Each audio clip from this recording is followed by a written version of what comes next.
millions watching around the world. Ladies and gentlemen, let's get ready to rumble! Yeah. What's up? It's that boy Coach Malachi Williams in the building. We back. New media today, USA Boxing. We are back. What's happening, everybody? What's going on, fam? Salute to the family, everybody in the chat.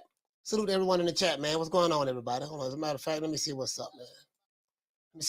Really happy, man, about the fights we got coming up this weekend, man. I really am. We have quite a few fights coming up. You know, you guys know, Roman Gonzalez. He's probably one of my favorite fighters in boxing right now. Look at him as an old school guy, vet. Throwback. I think he's like 35 years old. Him and Estrada as well. Estrada's like 32 years old. They've been making it do what it do. Again, we all know that at the lighter weight divisions, it really does get cracking, crack-a-lacking there. We know the other divisions where they're just, where there's a lot of cap and just a whole lot of shit that ain't got nothing to do with nothing. You know what I mean? And you guys know how I feel about that. So, but man, Chocolatito, Estrada, those two guys right there, they're going to get it in. That bantamweight division, that flyweight division, featherweight division, those guys fight each other. The women, they fight each other. They're not the glamorous the weight divisions. I'm not going to lie. They're not the popular weight divisions with the casuals. Those divisions are not, they're not the popping on social media. You get what I'm saying? Roger Ortega, salute to you, fam. Shout out to Roger Ortega. Shout out to Little Green Ass P, Knockdown 305. Those divisions right there, guys. Charlie Smith said, invite Rick Glazier, please. I get Rick on another day. You know what I mean? I always have Rick on. I get him back on there. Those divisions right there, guys. Like I look at Estrada. I look at Bam Rodriguez. I look at Chocolatito, which I was hoping that we can get the Chocolatito versus Bam fight. But Bam ended up dropping his belt. Bam dropped the belt and moved down to 112. So we wasn't, because I was hoping we can get because Bam had the WBC, I think. He had the WBC at Super Flyweight. And Super Flyweight, I think he had the WBC. No, Flyweight. And Super Flyweight. I think they fight at Super Fly, 115. Yeah, 115. Yeah, and I think that's Superfly. And Bam dropped the belt and moved down. Jam bopped the belt and moved down. Dude, if you keep asking me to get Charlie Smith, you keep asking me to get Rick Glazier, I'm gonna block your ass. No, he's not coming on the show today. Your ass gonna get blocked. Don't ask me that again. Schwa Jones, what's going on, fam? Salute to you, fam. Knockdown 305, salute. What's going on? Teach, what's going on, fam? Yeah, so those guys, they really get it in. They really get it in. You know what I mean? So to me, they are the definition. To me, they are the definition of what fighters are. Hey, what you say? Candy Slim say, so are you saying Chocolatito and Estrada are fighting better competition than Big Charlo and Poach Top Willie?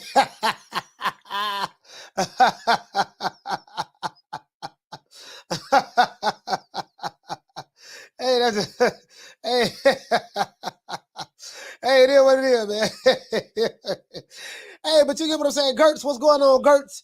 Halim, salute. Schoolo X-Man, what's going on? Old Kiefer, what's going on, bro? Miguel Gomez, salute. You get what I'm saying? So I I like those guys because to me they are the definition of what of what a fighter. They are the definition of what a fighter should be, and I'm just really happy about it. Now they're not going to get a lot of publicity. You're not going to see a lot of your favorite YouTube channels talk about this fight. Because again, those guys don't cover boxing. Those guys cover the same 5-6 fighters. And that's it. You know what I mean? Literally, that's it. They cover the same 5 fighters, and that's it. And they just so happen to be black. And if they do cover someone that's not black, it's gonna be they cover like They have black fighters who they like, but they have some that they hate. So they'll hate them all day, 24 hours a day, 7 days a week. And then we already know the boy from Mexico. They hate him with a passion. I think they hate Crawford more than they hate Canelo, but I think him and Canelo might be running neck and neck. But they hate Canelo with a passion, so they hate him like a motherfucker. So you even got some Hispanic channels that don't like Canelo. They hate Canelo too. So it is what it is. But Chocolatito and Juan, they're not gonna get the publicity, even though this is potentially could be fight of the year. These are two of the best fighters on the planet. But again, those lower weight divisions, they are not the glamorous divisions. You get what I'm saying? So it is what it is. They don't get litty and stuff like that. But let's give everybody a round of applause. Let's get into the show.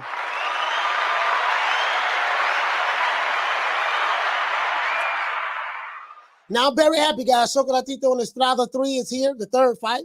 I thought I'm not gonna lie. I have to say this. I kind of felt that Roman Gonzalez, I felt like he won the second fight between those two. I felt like, and I think they had that fight in 2021. I felt like that, that fight was in Dallas, Texas, if I'm not mistaken. I felt like he kind of got shafted in that fight. I feel like he got shafted in that fight. I really, really do. I really did. So now I think this fight here is in California. I think they're fighting in California. I think Chocolatito got shafted in that fight, man. And so they fighting in California. I'm going with Chocolatito. I'm telling you right now, I'm going with Chocolatito. So, but we'll see. We'll see. I wonder what his mindset is going to be in this fight. What would be the plan of attack? Estrada is a damn good fighter, so we automatically know he's gonna bring it. But I just want to know what is it that Chocolatito? Well, the only way you can guarantee that you win the fight is you stop the fighter. That's the only way. That's the only way. The only way you're going to guarantee that you don't get shafted by the judges. You do what Regis Prograis did. You stop the fighter. Now, as it relates to that, I meant to talk about that because I have this on Twitter. I didn't even know this. I have something on Twitter. Hold on. Because some people were saying that they felt that Zepeda got robbed. They felt that Zepeda got robbed against Regis Prograis. They said they felt that the referee waved the fight off. He should have given a 10 count and all of that stuff there. And that was a robbery. I give you that the referee probably should have given a 10 count. I totally agree with that. I think the referee should have given Jose Zepeda a 10 count instead of waving the fight off. I think because Jack Reese would have done it, but every referee is different. And when you're there and you look into someone's eyes, you can see it. I will say this, that Zepeda was fighting in California, in his hometown, and he had the crowd on the side and all of that stuff there. But for those who feel like that he got robbed, he was losing the fight according to the official scorecards. The official scorecards, I think, let me see, I have it right here. One judge had it 98-92 for Prograis. The other judge had it 98-92 for Prograis. So you have two judges had it 98-92 for Prograis. And one judge had it 97-93 at the time of the stoppage. So this stuff that Jose Zepeda got robbed, and if the fight would have went one more round, he probably could have pulled it out, went 12 rounds and pulled it out in a decision. That's some foolishness. Now, maybe he could have got a knockout in the 12th round. That's a possibility. That's a possibility. Maybe he could have, maybe he couldn't. I don't know. That's a possibility. But to say that, hey, if the fight go 12 rounds, Zepeda probably could have won on the scorecards. According to the scorecards, he was down 98-92 by two judges' scorecards and 97-93 by another judge. He needed a knockout to win. So Jose Zepeda did not get robbed, in my opinion, as it relates to that. We know Chocolatito wants revenge, and Estrada, we're going to see what Estrada is going to bring to the table. It's going to be a good fight. Now, in my opinion, Chocolatito and Estrada is expected to be another classic. The first match happened back in 2012, guys, as you know, in Los Angeles, and Chocolatito won a 12-round unanimous decision. The rematch with Estrada and Chocolatito happened 9 years later in Dallas, Texas. That fight ended in a controversial split decision victory for Estrada. The fight would be for the vacant WBC title. Yes, this is the same title that I think Ben Rodriguez had. He won that belt and he vacated. Ben Rodriguez has went down to junior flyweight. Sorry about that. At 112 pounds. At 112 pounds. You know what I mean? So they're fighting for that belt. And I think Estrada is a franchise champion. He's been franchised. He's the WBC franchise champion as well. So I expect this fight to be another classic, as these two men have some unfinished business to take care of. It's 1-1 right now in the record books. Estrada is coming off a 12-round unanimous decision victory against Argi Cortes back in September, not too long ago. And Chocolatito is coming off an impressive win against flyweight champion, I think he's the WBC champion, WBC flyweight champion, Julio Cesar Martinez. Let's look at the rest of the fights that we have coming up this weekend, guys. Tell me which fights that you are looking forward to seeing the most. Let's get into the show. Let's give everybody a round of applause.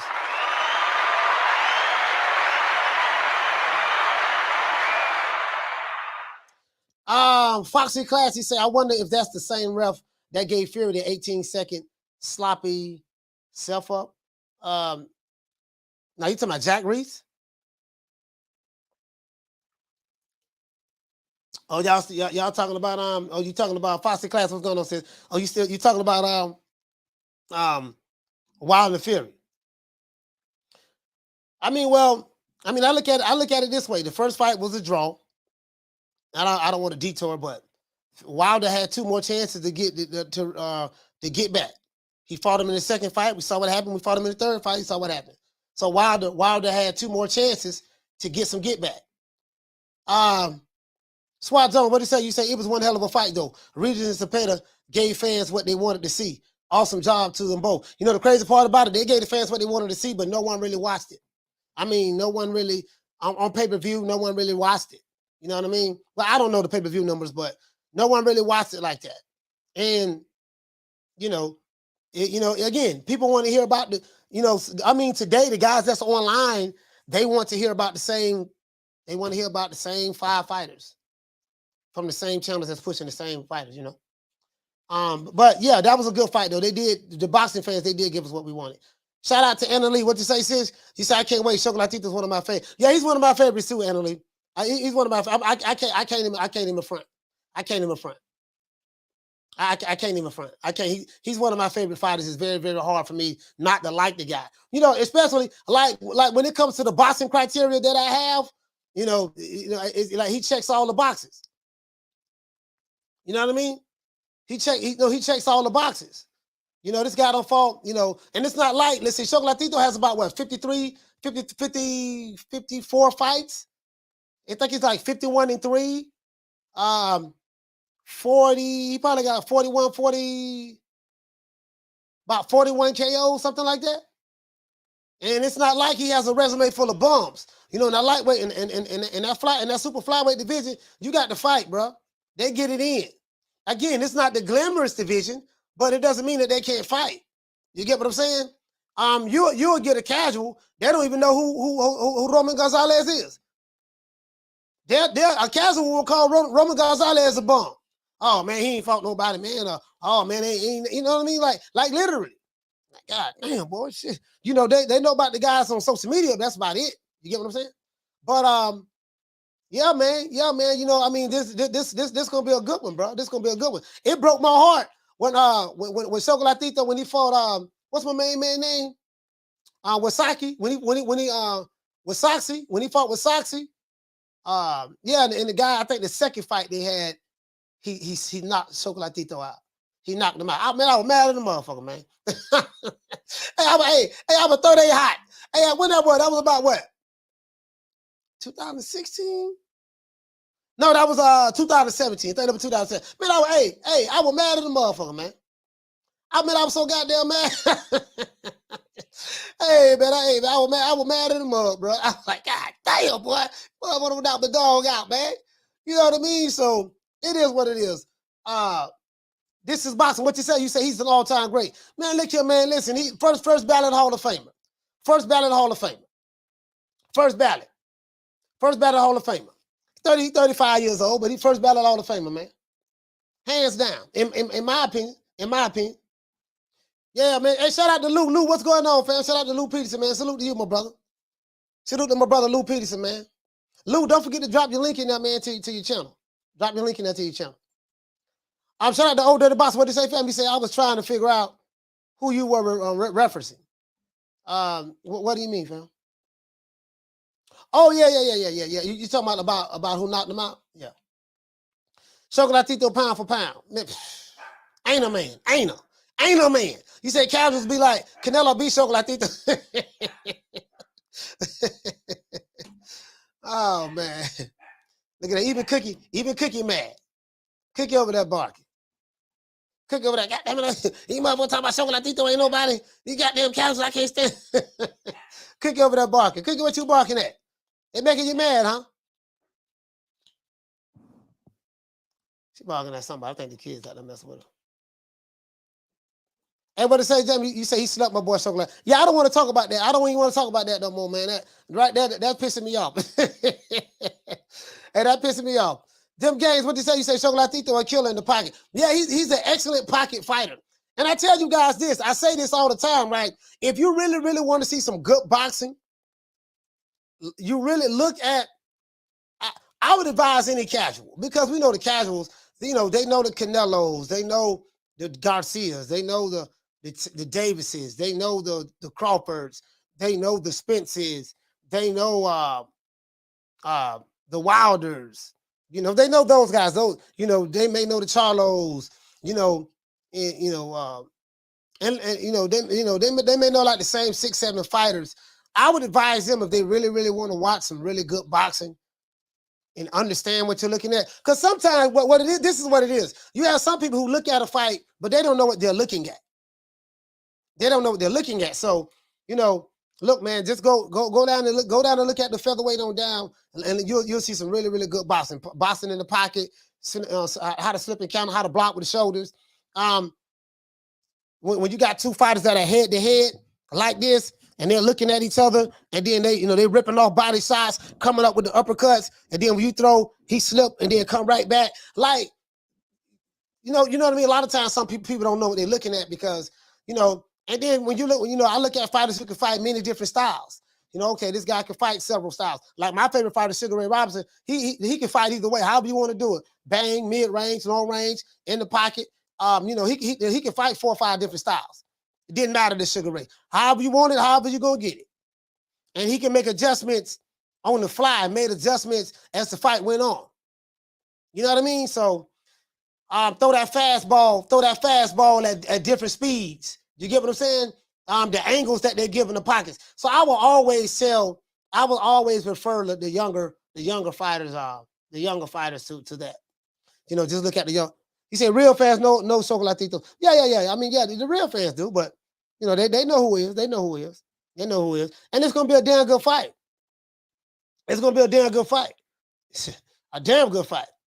Hey, what did say? Tony said, yeah. He said, yeah. Next topic, coach. Yeah, it is what it is, man. It is what it is, man. But this is what I think, though. I kind of think that I kind of think that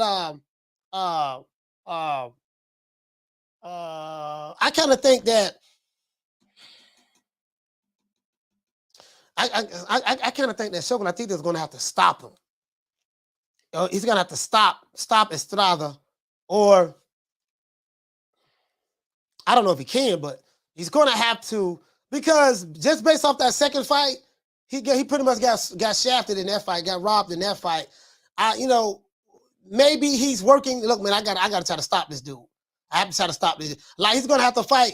And then I think after this fight, I think Chocolatito probably should retire. He really doesn't have anything else left to prove. You get what I'm saying? I think he should retire after this fight. Either him or Estrada. Both of them, neither one of them really have nothing else to prove at this point. Shout out to Ricky Tiki. Hey, okay. For dropping that quarter upper. Bam, double your boy. Hey, Leroy! Super chat received. Playtime's over, boy. You saw, is there any boxers besides the Hall of Fame, in the Hall of Fame, besides heavyweights that stayed in one weight class their whole career? Yeah, Marvelous Hagler. I think Monsoon stayed in one weight class his whole career. If I'm not mistaken, I could be wrong on that. Monzon, Carlos Monzon. I think he stayed at one weight class. I know Hagler did. Besides heavyweight. Nah, Ray Robinson went up 4. He went all the way up to light heavyweight. Let me see. Did Salvador Sanchez? Salvador Sanchez passed away in 1982. I gotta get a list to see. I don't know who all the fighters are offhand, Ricky Tiggy. I'm not gonna lie to you on that. But let me think about it. Let me look some up. It's a few. Jaime, what you say, fam? You say, coach, that's going to be a high level fight. Yeah, that is going to be a high level fight. It's going to be a high level fight. Definitely going to be a high level fight. For real though. Hey, shout out to Lisa Bell's in the building. Annalise, smile back if you're ugly. What's going on? We say Josh Saylor so far stayed in one weight division. Yeah, but Josh Saylor, the thing is we got to wait and see till after Josh Saylor's career is over to see which weight classes he's going to move up to. You get what I'm saying? To see which weight classes he's going to move up to. And we'll see. We'll see how it is. Hey, shout out to Keena. Keena in the building. Salute to you, fam. Shout out to my brother Keena. Knockdown 305, Dade County's finest. What you say, Cyrus? You said another good one. Yeah, it's gonna be another good one, fam. And the thing is, we get in this fight. We don't have to pay pay-per-view for it. I'm still tripping off. I paid. Hey, what you said? You say Jermall all caps Charlo. Yeah, I dropped the video today, man. I dropped the video. I dropped the video on my main man Jermall Charlo, man. I dropped the video on that, so y'all want to check the video out, y'all can. I dropped the link down there for you. Yeah, man, but I'm really looking forward to this fight, fam. Really looking forward to this fight, bro. Like trap counter game on point. Trap counter game on point. Just the different angles. Slipping counter in the pocket. Catch and shoot in the pocket. To be able to fight in the pocket, you really have to have some really good reflexes. You really got to have some really good reflex, really good muscle memory as well, fighting inside that pocket. You know what I mean? Because, when you're close and you're looking at your opponent, you really got to be, got to watch out for that uppercut. You got to watch it. Hey, that's the video right there I dropped today. Y'all can check it out. What you say just came in, smashed the like button. Yeah, I appreciate that, James Valdez. I appreciate that, fam. I appreciate that.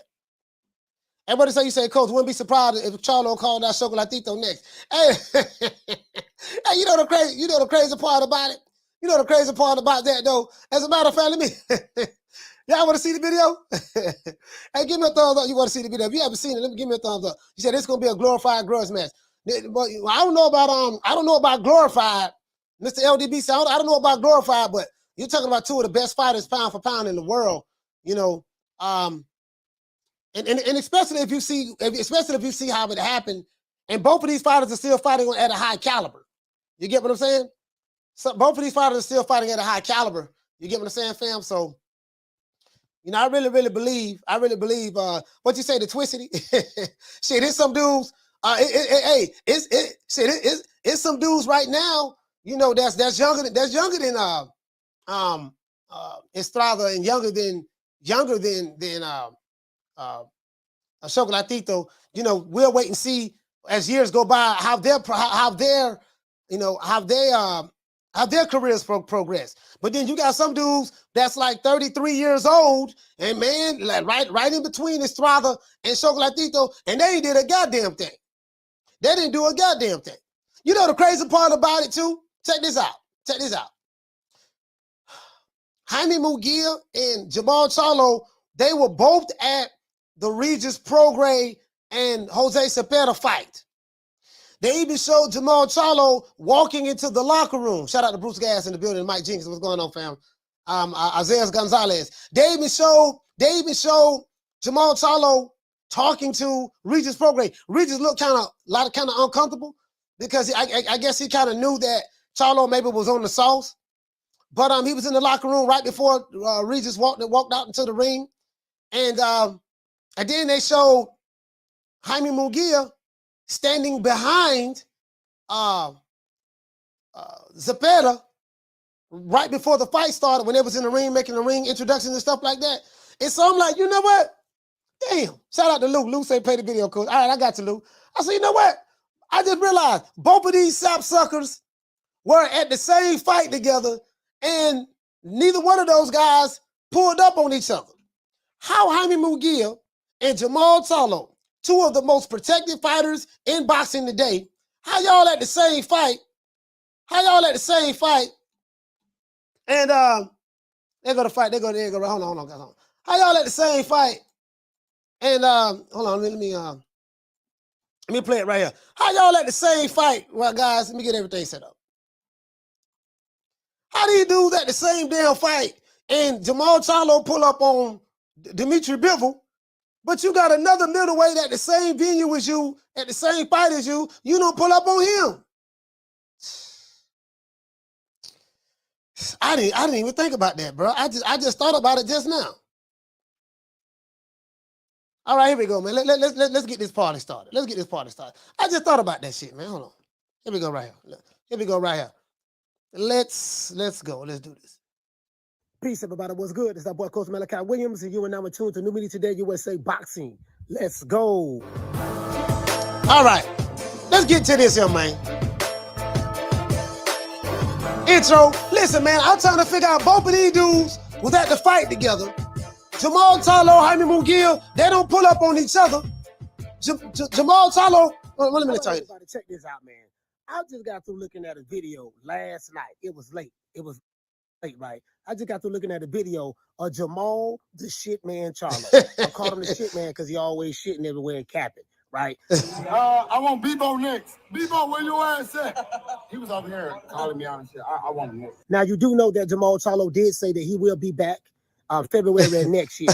So next year would be 15 years. I want you to listen to this. 15 years that Jermall Charlo has become a pro. He was talking to Dimitri Bivol, and he was calling the man name out. Said he want to fight him. Talking to Dimitri Bivol. Can you come down to 160 and fight me? Let's fight. I did WC. WC? 160. 160. No. Well, can you meet me at a catch weight at 168 for undisputed? Wait, You want to fight me? which weight? Which weight? 68. 68. Yeah, it could be. Let's do it. For belts. But you know, my goal, to be honest, fighting for belts. Yeah. All right, undisputed, right now. The only problem is, how can you fight Dimitri Bivol at 168 when Dimitri Bivol is a light heavyweight? That's one. Two, you look way bigger than Dimitri Bivol when y'all was standing next to each other, Jermall Charlo. That's two. And three, Canelo Alvarez is the one that's undisputed at the super middleweight division at 168. He has all of the belts. So how in the hell are you going to fight Dimitri Bivol for undisputed at 168 when Canelo have all of the goddamn belts? Come on, man.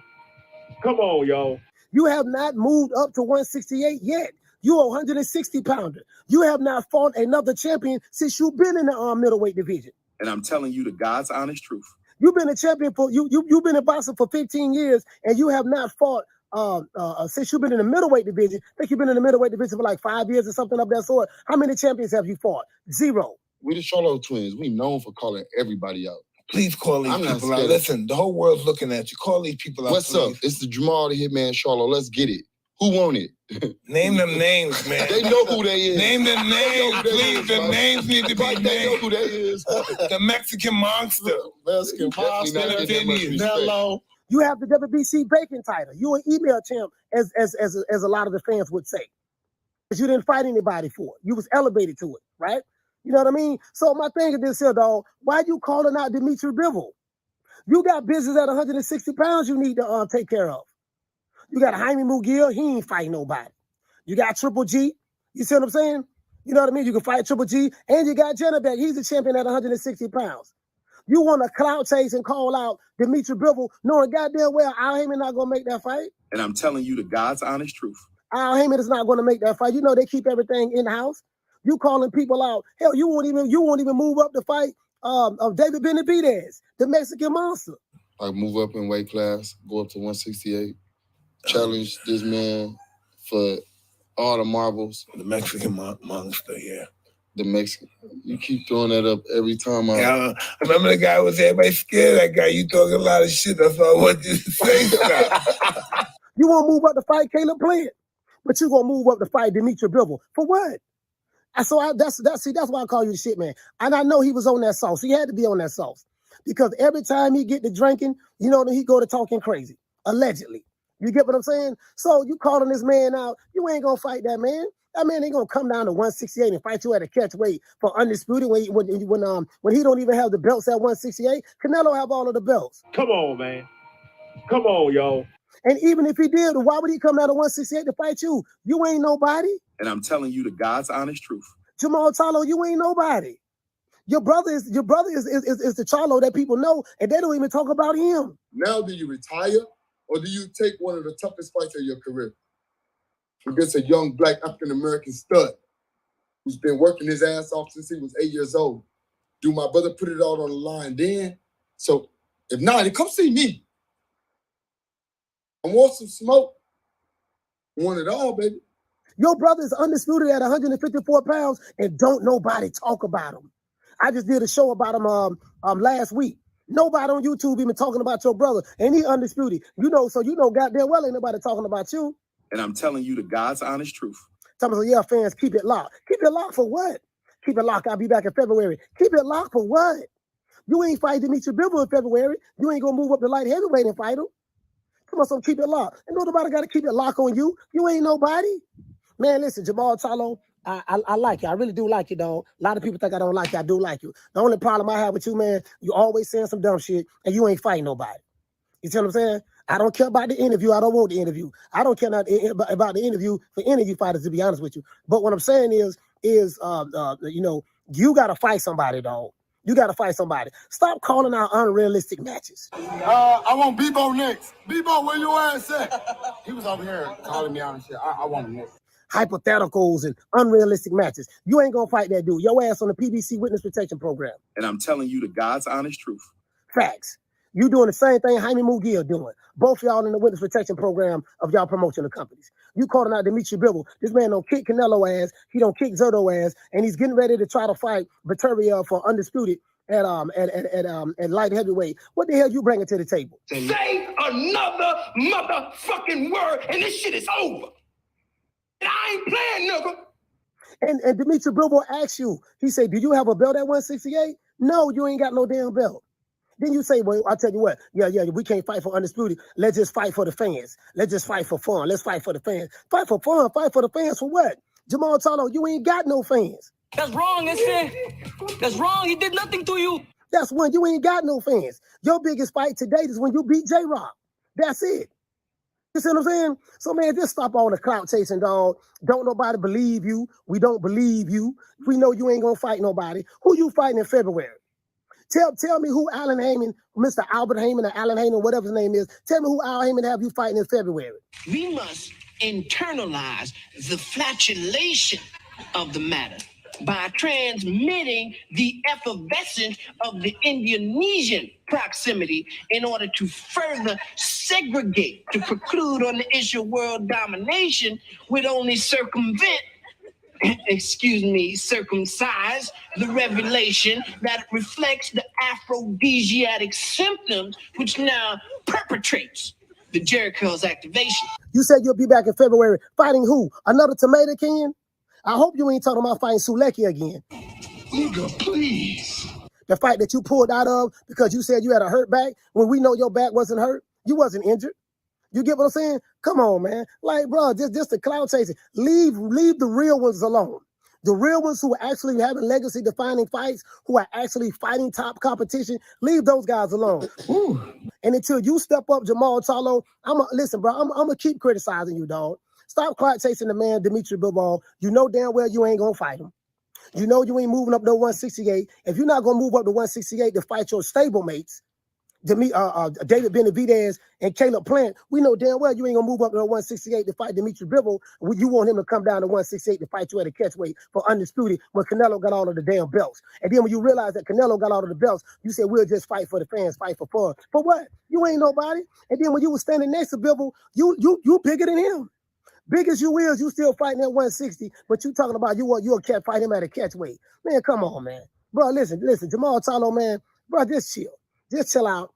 Go back to doing what you're doing, dog. Stay on the PBC island. Stay in the Al Haymon Witness Protection Program. We know you ain't gonna fight nobody. You make Houston, Texas look bad, dog. You make Houston look bad. They ride for you. I get they ride for you for a reason. I have no idea. Because I would have been kicked ass. You was in Florida, would have been kicked your ass to the curb. You ain't doing nothing. You see what I'm saying? Stop clout chasing. Get in the ring and fight somebody. Next year will be 15 years that you have been a professional and you ain't fought nobody but J-Rock. And I'm telling you the God's honest truth.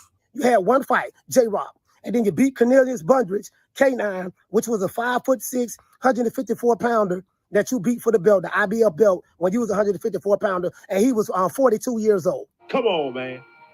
Come on, y'all.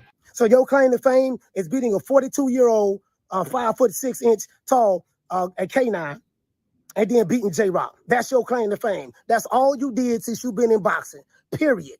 Well, I guess I'd be like everybody else and saying Al Haymon. And then you beat another dude. I forgot the other dude's name.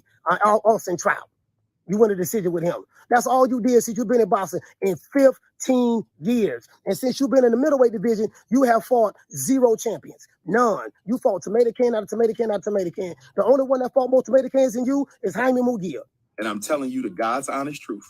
So next year, Jermall Charlo, in February, you need to step up, grab your balls, go talk to Al Haymon and say, Al, look here, man. Look here, I'm ready to get out the witness protection program. I need to fight. I need to step up and fight some stiff competition, bro, because everybody riding me. You ain't got no problem fighting tomato cans, Jermall Charlo. I think that's obvious. You don't have a problem fighting tomato cans, and that's the problem. And that's why you would never be good or great as a fighter, because your opposition is not good or great. The only way you become great, you have to get in the ring with other great fighters. By you continuously to fight tomato cans, when you do get in the ring with a great fighter, guess what? More than likely, they're going to beat your ass. Other than that, that's it. It's our boy Coach Malachi Williams signing out. New media today, USA Boxing. Yeah, that's it, man. That's all it was, man. I'm just, man, doggone. That's the video I did today, man. So as a matter of fact, let me drop the link again so you guys can check it out. That's just my my synopsis of it from what I observed. And I'm like, bro, it just don't make no sense to me, bro. This is and I know what people gonna say. Oh man, you contradicting yourself. You said you want to see the best fighters fight the best fighters. Nah. Okay, listen. No, this is not a best fighter fighting the best fighter situation. This is a guy that's a middleweight, right? This is a guy that's a middleweight, and he's currently a middleweight right now. And he is calling out a light heavyweight. The light heavyweight, Dimitri Bivol, looked at him like it looked like he didn't know who Jermall Charlo was at first. And he was confused that Jermall was like, well, you want to fight me? You want to fight me? What you mean he want to fight you? Then the crazy part about it, Jermall Charlo lied, and he said that he told Ellie Setback, as you saw in the video, yeah, man, I want to fight Bivol. I want to fight Bivol. He said he was calling me out. Then listen, there's nowhere on the internet, unless you guys know something I don't know. There's nowhere on the internet where you can show me where Dimitri Bivol was calling Jermall Charlo out. You get what I'm saying? Show me anywhere on the internet where Dimitri Bivol was calling Jermall Charlo out. So hold on. Let me get right. Get this part right. Somebody please show it to me. Because he said, yeah, I want, oh, here it go right here. Here, let me show y'all this. I don't, let me show you guys this right here. Matter of fact, let me go back. Let me go to 35.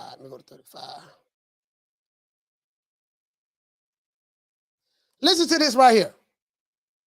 Shit man Charlo. I called him the shit man because he always shitting everywhere and capping, right? I want Bivol next. Bivol, where your ass at? He was over here calling me out and shit. I want him next. Now you do know that. No, hold on. Let's hear this again. I want Bivol next. Bivol, where your ass at? I want Bivol because he was calling me out. That's what he said, right? Now we both. Do anybody know? Listen. Now this was the bold-faced lie right here. He always shitting everywhere and capping, right? I want Bivol next. Bivol, where your ass at? He was over here calling me out and shit. I want him next. Now you do know that Jermall Charlo did. So he said he was over here, calling me out. Anybody? I'm just saying, I don't want nobody thinking I'm being unfair. So do anybody have any information that you can send me, any videos, Hey, shout out to my brother Lou. Shout out to Lou, man. Yes, sir. Salute to you, fam. Are there any videos? Salute to my sister Nick Rich.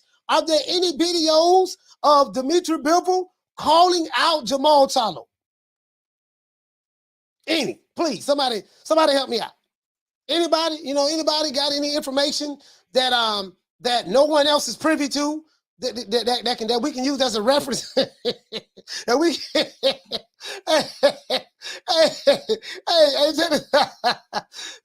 my dog, my main man Jermall Charlo. Y'all know I like Charlo. The all jokes aside, I do like Charlo, man.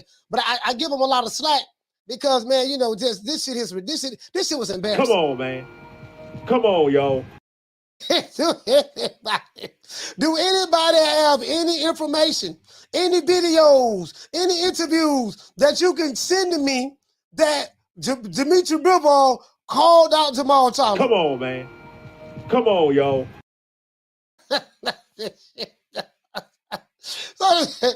shout out to Candy Slim. Hey, okay. Without that quarter of a bam, dub on your boy. Hey, Leroy. Super chat received. Playtime's over, Hey, boy. hey, what did he say, Candy Slim? He said when he said 160, Bivol looked at him like he had asked him for some top. Hey, look at 160. He was looking at him like, what the fuck you? 160. So you literally just walked up to this guy, tapped him on that arm. You want to fight me? You want to fight me? Like,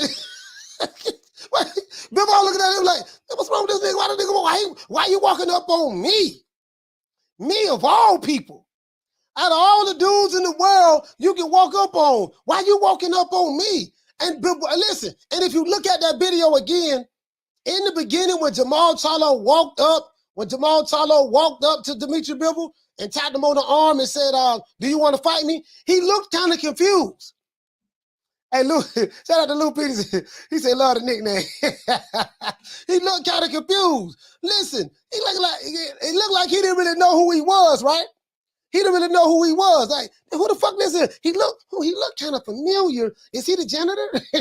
Oh, is he the guy that helped set up the equipment in the ring? Oh, this is Jermall. Is this the guy that been boxing for 14 years and he hasn't fought anybody in the middleweight? This can't be. I know he ain't calling me out. He had a confused look. You know how your dog, how you confuse your dog and your dog turn their head to the side like this? They look at you like this. Hey, that's how Bivol was looking. He was looking like, what? Hold on. Matter of fact, let me show y'all. I want y'all to see the look on his face. Yeah, he was confused in the motherfucker. Yeah, he was like, what? Hold on. Hold on. Hey, Jermall Charlo had me crying. Hey. Then he said, you come down to 160. Look at it. Hey, look at that. Hey, look at that Jermall Charlo. This is what Jermall said would come down to 160. He looking at him like, he looking at him like, he looking at this what Jermall say, yeah, come down to 160. I got a WBC belt you can get. Now look how big Jermall Charlo looks over Dimitri Bivol. Now Dimitri Bivol, look how small he is. Well, he's bigger than me, but he's not small. But you get what I'm saying. In comparison to me, he's big. But I'm saying, look how small he is in comparison to Jermall Charlo. It looks like that Dimitri Bivol, he really doesn't. He keeps himself in shape. Look at Dimitri Bivol and look at Jermall Charlo. Let me blow this up some more. Look at Dimitri Bivol and look at Jermall Charlo. Look how big Charlo looks over Dimitri Bivol. And you listen. You want him to? Why you can't fight him at light heavyweight then? Look how big he look. Y'all see this?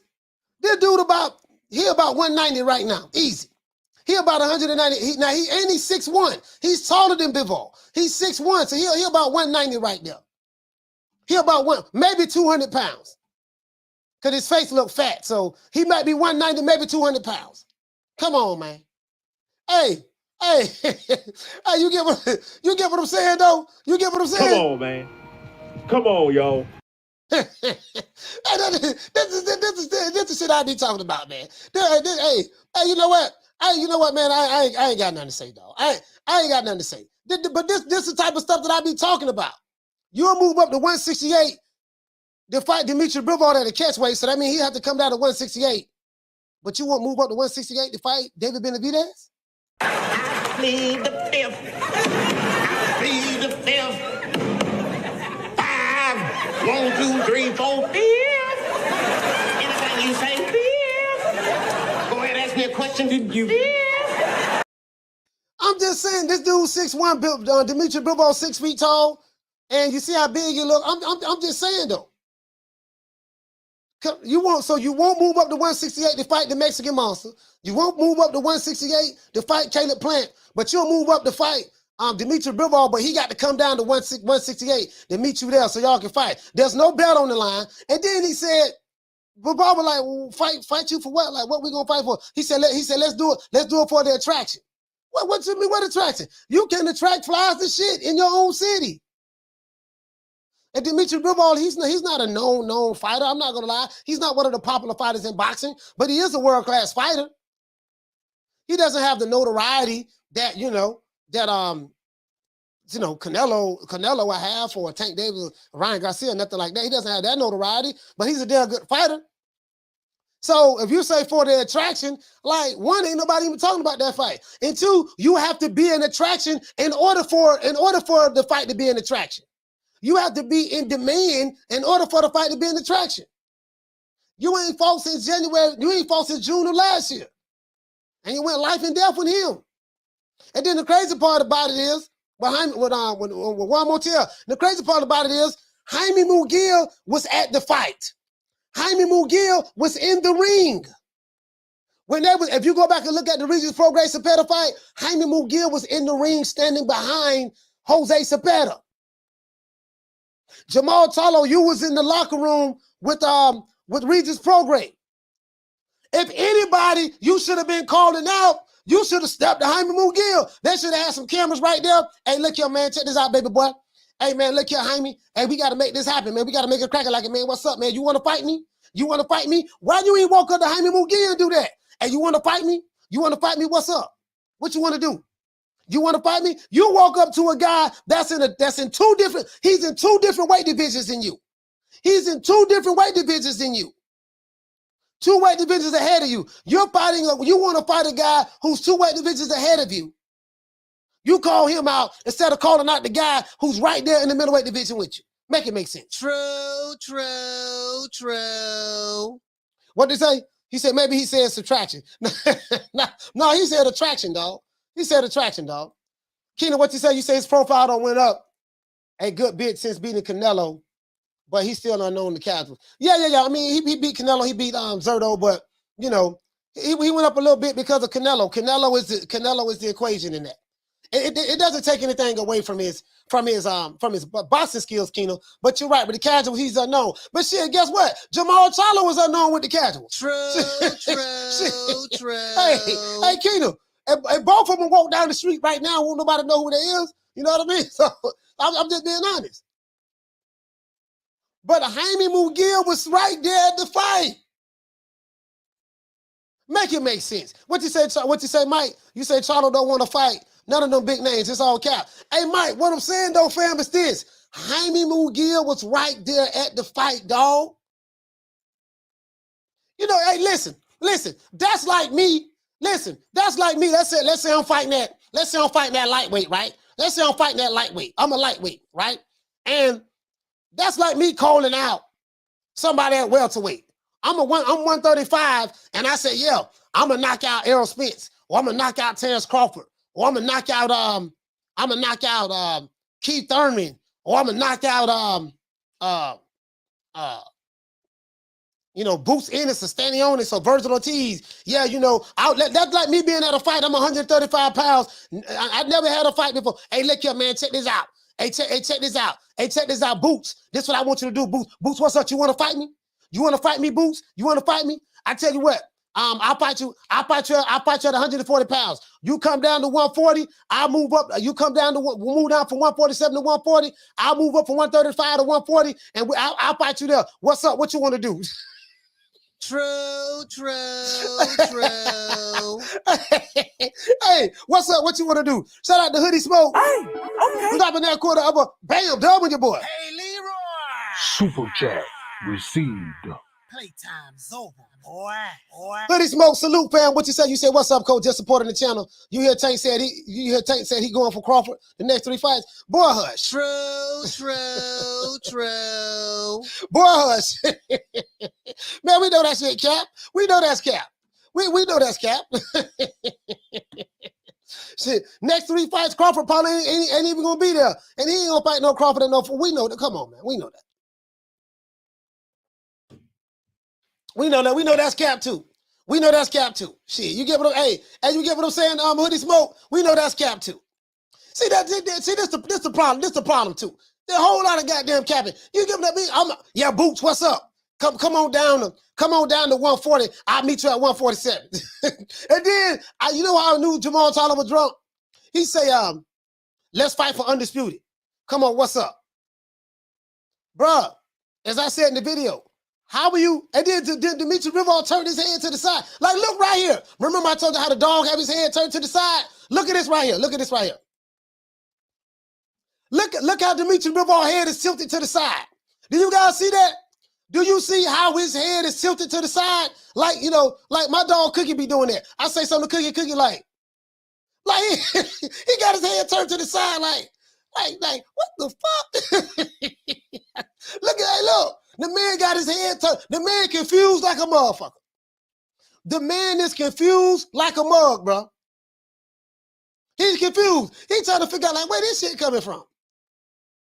Look at him. The man confused, dog. Shout out to the boys of that Fight Hype, man. I do not own the rights to that material. It was for educational purposes only. Salute the Fight Hype, man.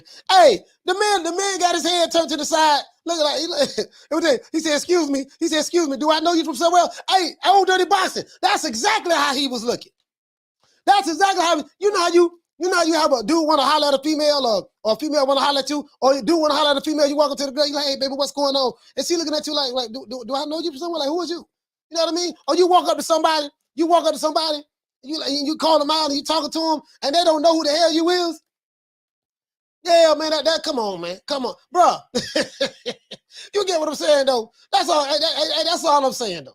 And listen, and I know my man Jermall Charlo won't respect. Nigga, when my name come up, respect it. Let's go. Stop playing with my fucking name. All three of y'all, stop playing with my name. I ain't gonna say it no more. Put some respect on my name. You know, I know you want people to respect it, but you gotta earn respect. And the only way you earn, as a matter of fact, let me drop the phone lines, man. Y'all got me talking. I ain't gotta drop the phone line. Only way to earn respect, man, is you gotta do it in the ring, man. Prove it in the ring. We the Charlo twins. We known for calling everybody out. Please call these people out. Listen, the whole world's looking at you. Call these people out. What's up? It's the Jermall the Hitman Charlo. Let's get it. Who want it? Name them names, man. They know who they is. Name them names, please. The names need to be named. They know who they is. The Mexican monster. Mexican monster. Canelo. Man, listen, the man won't say the names on the podcast. He won't even call the names out on Mike Tyson podcast. Millions of people watching. He's shaking like booty meat. He say, what up? This is Jermall the Hitman Charlo. Y'all know what it is. Who want it? And then he looked over at Mike and he started laughing. He like, and Mike say, name the names, man. They know who they is, Mike. He like, I can't make this shit up. I can't make it up. See, with Chocolatito and Juan Estrada, we don't have to go through that. You ain't gonna see Roman Gonzalez not naming the names. You ain't gonna see Roman Gonzalez, yo, what's up, puto? You know, well, he from Roman Gonzalez don't talk like that. But you get what I'm saying though. You won't see Chocolatito walking up to Canelo. Yo, Canelo. Yeah, you know, he said, what's up? You wanna fight me? Yeah, you won't see Chocolatito walking up to Canelo. What's up? You wanna fight me? You wanna fight me? This nigga Flyweight, do super Flyweight. Canelo super middleweight. You want to fight me? I'll fight you at the catch weight. What's up? Come on, I'll meet you at 130. You come down to 130, Canelo. I'll move up to 130. What's up? Canelo gonna have his head turned to the side like what? Hey, Italy, I'm just saying. Italy, I'm just saying. Like, God damn. You get what I'm saying? Come on, man. Bruh, come on, man. You know, dudes are, yeah, man. See, this dude being a hypocrite. See, as soon as Charlo, he daring to be great. He calling out the top competition. Now coach sitting there shitting on the man and all that stuff there. I'm like, dog, come on, man. You know this was a pump fake. You know this was a pump fake. Bro, you know, come on, man. This ain't no daring to be great. This man, listen, you're calling out a fighter who's with the zone. You automatically know Al Heyman ain't doing no business with nobody on this. He ain't doing no business with nobody. That ain't PBC. So we know this already. This is fully established. You either have pro PBC YouTube channels and pro PBC subscribers, fans. They will tell you if you want to fight, you have to come over there. You have to come sign with them. They even say this online. So that's a known fact. That's how they work over there. That's a known fact, right? And then. So that ain't gonna happen. Al Heyman ain't gonna do that shit. They trying to say you for Canelo. Canelo killed that with me. Y'all get at me 2024. I'm staying over here with Eddie Hearn in the zone. So we know that ain't gonna happen. So that ain't daring to be great. He don't make his own fights. He do what he's told, like everybody else over there, right? And then you gonna skip over Demetrius. You don't fight Demetrius Andrade, okay? Okay, so we already got that. You didn't fight Daniel Jacobs, okay. But then you got Caleb Plant at 168 and David Benavidez at 168. And they on the same side of the street. All of y'all advised by Al Heyman. Every last one of y'all. Come on, man. We know this shit ain't real, man. This shit pump faking like a motherfucker, man. This shit pump faking, dog. This shit pump faking. That's all I'm saying, fam. This shit pump faking, dog. Listen, you got business to take care of at 160. Explain to me how are you in the same? Listen, hey, shout out to my dog Thugger D. Thugger D, answer this question. Riddle me this, Thugger D. How in the hell is Jermall Charlo and Jaime Munguia? Imagine this, Thugger D. Jermall Charlo and Jaime Munguia. You know, they don't fight nothing but Zepeda can. The only difference between Jaime Munguia and Jermall Charlo, Jaime Munguia is more active than Jermall Charlo. That's the only difference. Outside of that, ain't no difference. But how are you in another dude? Listen, check this out. How are you in another guy that's a top guy in your weight division? A guy who you was trying to make a fight with earlier this year. But things didn't happen. According to Jermall Charlo, he said he didn't send Jaime Munguia the paperwork. He didn't send him a contract, and he said Jaime Munguia team did not send him a contract. This is what Jermall Charlo said. I have the receipt that he said that. So, how are you and the guy that you were trying to fight earlier this year? How are y'all at the same venue? But you calling out another motherfucker who fight two weight divisions above you? True. You know what we should have been doing? We should be talking about, man, Jaime Munguia and Jaime Munguia and Jermall Charlo was face to face. They was face to face, talking about fighting each other. You know, that's what we should be talking about right now. Shout out to Foxy Classy. Hey, okay. For dropping that $4 bam super chat on your boy. Hey, Leroy. Super chat received. Playtime's over, boy. It is what it is. It is what it is. Shout out to Foxy Class. Salute to you, sis. Thank you so much. Thank you so much for the super chat. Hey, what you say? Lisa, you said Chocolatito and Estrada is about that work. Yeah, they're about that work. They ain't finna be. See, they not finna be doing all that tongue wrestling. How y'all in the same venue and you don't even pull up on them?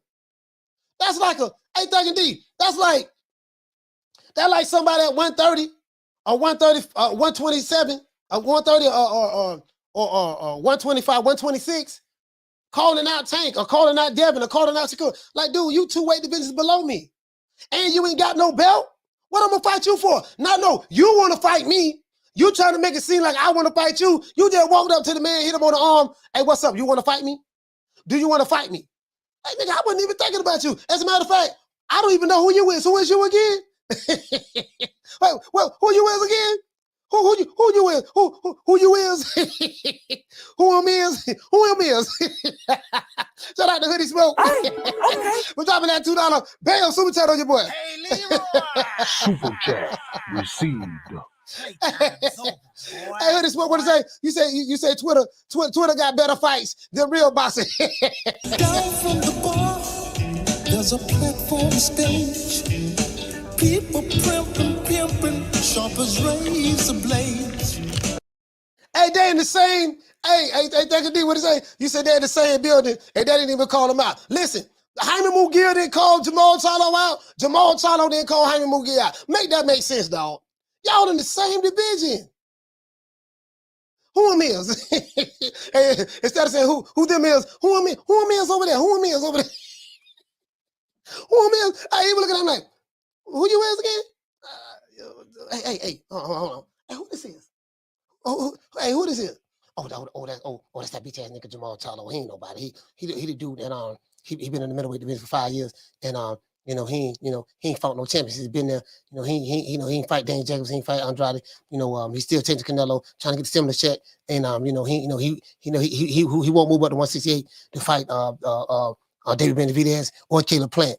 Yeah, but he's calling me out at 168. He want me to come down to 168. He said he'll fight me, but I don't know who he is. Yeah, that's Jermall Charlo. He from Houston, Texas. Don't nobody even really come to this fight. Yeah, but he said he wanted to fight me. Why? I'm confused. Why he want to fight me? He said that I was calling him out. I don't even know his name. Like, I never called him out. Why is he coming up to me? Like, shouldn't he be doing that to the Mexican Monster? Shouldn't he be doing that to Caleb Plant? Why is he coming to me? And then now the narrative gonna be, yeah, man, Jermall Charlo called out Demetrius Andrade. Jermall Charlo called out Dimitri Bivol, and Dimitri Bivol ducking him. Now, I'm going to tell you something. Y'all think I'm capping. There's going to be a YouTube channel out there, more than likely a Wakanda channel. They are going to say that Bivol is ducking Jermall Charlo. Watch what I tell you. True. I'm giving you tomorrow's headlines today. There's going to be a content creator out there right now. The new narrative going to be, man, Jermall Charlo called out Dimitri Bivol. Man, don't nobody want to fight Jermall Charlo. Everybody ducking him. True. I'm dead, that's it. Hey, what you say, Eric? Eric say facts. Eric, facts. Hey, Eric, you already know. Fam. Somebody right now, it's 9 times out of 10, it's going to be a Wakanda YouTube channel. They're going to put out that Jermall Charlo pulled up on, as a matter of fact, let's see. Somebody might have already done nothing. Let's see, can we find it? I'm sitting there talking. Somebody might have already done that. Somebody might have. This how we talk down here in Florida. Somebody might have already done that. Hey, so this how we talk, right? This how we talk in the South. So instead of saying somebody might have already done that, we don't say that down here. We say somebody might have already done that. Not that, net. Somebody might have already done that. That's all. So just roll with me, right? Put a little country spin on it. But hey, somebody probably already done that. Hold on, somebody saying something now. Hold on, somebody said. Hold on, somebody said. Hey, Beats, what you say? You said, Art Man already tweeted that. No. Somebody did. Somebody tweeted it. Oh, let me turn the ceiling fan on. It's hotter than a mug in here, man. Let me turn the ceiling fan on.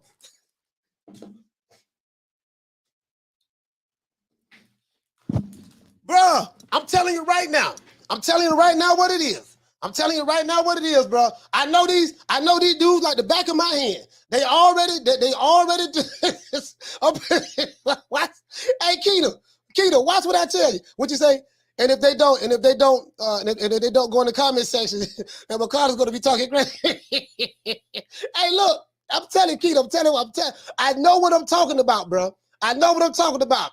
Somebody gonna put a video. As a matter of fact, let me see. Pull this up. Hey, shout out to the one, Mr. Ham. What he say? He said, "Hey, coach." He say somebody fixing to. Yeah, somebody fixing to. Hey, shout out to my sister Nick. She said, "Yeah, it's a hot day today." Hey, you know what, man? I'm trying to tell you, man. I'm trying to tell you, it is what it is. Oh, but as a matter of fact, there's a Wakanda channel out there right now that's pushing the narrative. Yeah, man. Trying to tell you, dog.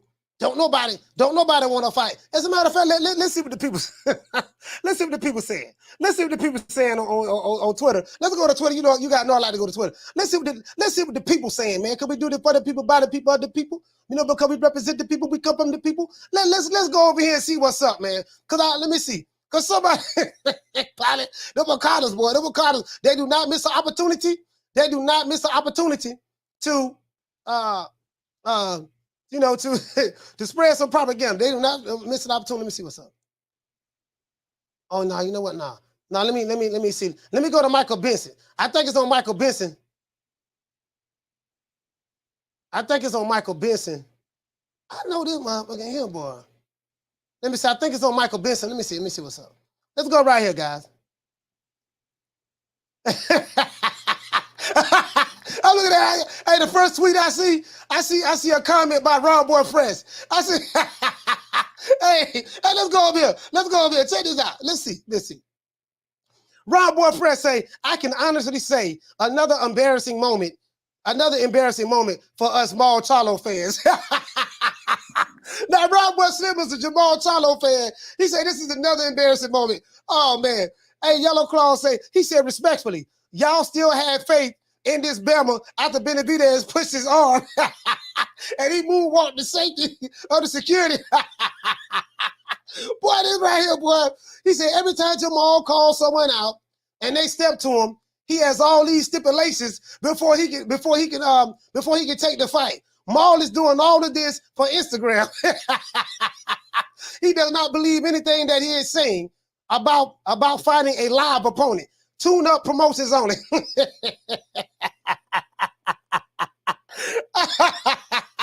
Hey, Bivol watches Charlo at 168 or 175. Oh, man. This dude here say Jermall is an effing clown. There you go. He said after he gets 112 to 108 excuses, excuses would be the inactivity. Okay. This dude right here say, but doesn't have the same energy for Benavidez. Bro, listen, they ripping Jermall Charlo on Twitter right now, man. Man, everybody ripping Jermall Charlo. Everybody ripping this man right now, man. This man made a damn fool of himself, man. Bro. Let's go to Michael Benson, man. God damn, dog. I be trying to leave him alone too, dog.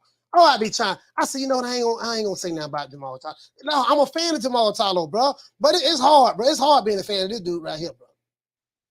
It's hard being a fan of this dude right here. Pause. It's very hard to be a fan of Jermall Charlo, bro. Because he'll just come out of nowhere. Like he'll say some shit that he just shouldn't even say. Here you go right here. Let's see what's up. Matter of fact, let's see the whole thing in its entirety. Let's see the whole thing. Let's see the whole thing in its entirety. Bro, this don't make no sense. Cause I want to hear the people saying, yeah, but this don't make no sense. The entire interview in its entirety. Let's go to Michael Benson. Let me see. Did I retweet it? Okay, let me retweet it. All right, I just retweeted it, so it should be. This don't make no damn sense, bro. Jaime Munguia and Jermall Charlo were in the same fight. Were in the same building. And I don't want to hear nothing about he didn't know Munguia was there. Jaime Munguia was in the ring, standing behind Jose. Hold on, guys. I'm trying to put it up. But we have to ask Canelo to begin. Listen to this shit right here. I just want you guys to see everything in its entirety. I want you to see everything in its entirety. Here we go. But you know, my goal, to be honest, fight there for belt. Honestly, right now. You want to fight me? But we have to ask Canelo to vacate those titles first. As soon as you vacate, that will shake your fight. Much love to Bivol. And the music?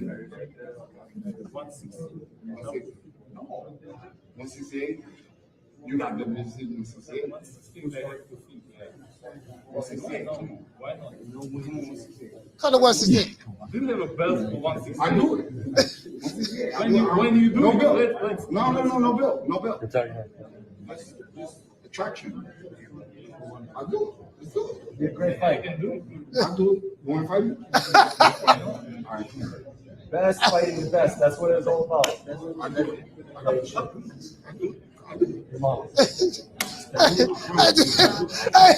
Hey, no, Dimitri Bivol look confused. He look confused in the ball. Hey, Dimitri Bivol don't even know why he giving the man dap. He like, when he reached his hand out, he gave him some dap. Because, Dimitri Bivol, he barely understands English. So he don't even realize, he don't even know why he giving the man dap. He's like, well, I don't know why I'm dapping him, but, I really don't understand what just transpired, but, could he say, you ain't got no belts at 160. What the fuck am I fight you for? Hey, what did he say, T? He said, just tell him what he wants to hear. And walk on. Hey, Jaime, what you say? He said, Bibble said, who that? Like, bro, come on, man. Hey, come on, man. Hey, but Jaime Munguia was in the same goddamn building. He didn't walk. Why we don't have no videos? Explain this to me. Hey, Lunar Glider. Explain this to me, fam. He said attraction is the key word. He learned from Leonard Ellaby. True. Yeah. He learned that from Leonard Ellaby. Leonard Ellaby is the only person in boxing that uses that word. Attraction. We made tank into an attraction. We made him into an attraction. So he got that word from Leonard Ellaby. He said he look. Wait, what you say, Keenum? You say he looked like what I just agreed to. The man did come on. The man barely understand English. Charlo, the man barely understand English, man. Hey, what you say? You say all he's saying is I must break you, Charlo. Shout out to Quentin, man. But you get what I'm saying? I'm like, bro, you do know that Jaime Munguia was literally in the ring before the fight started. Everybody saw Jaime Munguia in the ring behind Jose Zepeda. Like literally, he's in the same weight division as you. The same weight division as you. You don't call him out. Why Ellie Setback? Ellie Setback, he loves some Charlos now. He loves some Charlos. Some sources say he like being on his knees. But he like being on his knees. Some sources say he like doing all sorts of interviews. But that's neither here nor there. But according to sources. But why we don't see no videos of Jaime Munguia and Jermall Charlo at the fight together? I'm just saying. Why we don't see them? Why they at the fight together? We need 53 more lights. Let's get the lights up. Why we don't see no videos? Why we don't see no videos of of Jermall Charlo and Jaime Munguia giving each other dap, talking about, yeah, man, what's up, man? When we gonna fight, dog? You know what I mean? We try to make a fight. We try to make the fight early in the year. It didn't work out, man. What's happening, though? What's up? I'm about that action, baby. What's going on? What's cracking like it? I'm from Houston, Texas, baby. What's happening? I'm here. I'm pulling up on you. What's up, Jaime? Munguia, what's up? I'm pulling up. Tell Oscar to call me. Tell him to call me, man. What's up? Let's make it do what it do. No, we see him step into a guy that's 2 weight divisions ahead of him. You ain't got no belt. He got a belt. You want him to, then he said he wanted him to come down to 160. Come to 160 for what? So you want Dimitri Bivol to lose 15 pounds to come down to 160 to fight you for that ragged-ass WBC belt that you got elevated to? You won't fight David Benavidez. You won't fight Caleb Plant. You won't fight Demetrius Andrade. You won't fight Carlos Adames. Well, goddamn, who you want to fight?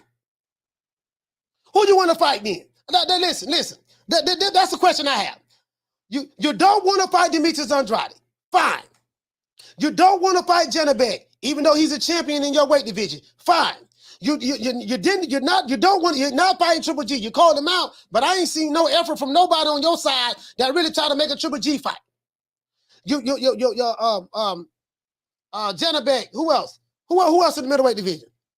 You won't fight David Benavidez in the super middleweight division. You won't fight Caleb Plant. Well, goddamn. Now, sources say,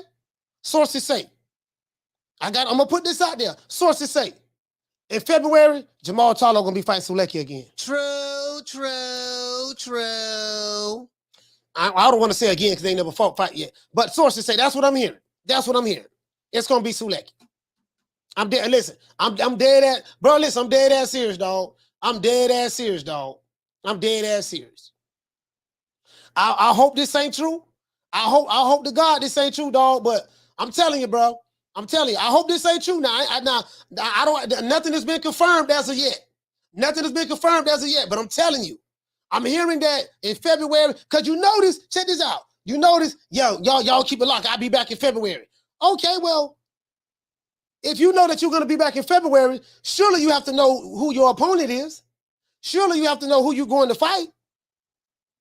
Surely you gotta know, hey, John B. Poetic, you feel me, fam? Surely you have to know who you're gonna fight. How you know you're gonna fight in February, but you don't know who you're gonna fight in February? True. Shit, if Al Heyman told you that, look here, baby boy, you're gonna fight in February. I'm pretty sure he told you who you gonna fight in February. I'm pretty sure of that. Y'all get what I'm saying? So come on, man. Come on. That's all I'm saying, fam. That's all I'm saying. That's all I'm saying. We got two real fighters coming up on Saturday. We got Chocolatito and Estrada, Juan Estrada fighting each other. So we got two real fighters fighting this Saturday. And, it ain't no pulling up or nothing. Ain't nobody pulled up on each other or hey, Quentin, what did you say? You say Sulek not beating Charlo even if he drunk. I don't know about that, boy. Hey, Quentin, I don't know about that, boy. Shit, Sulek.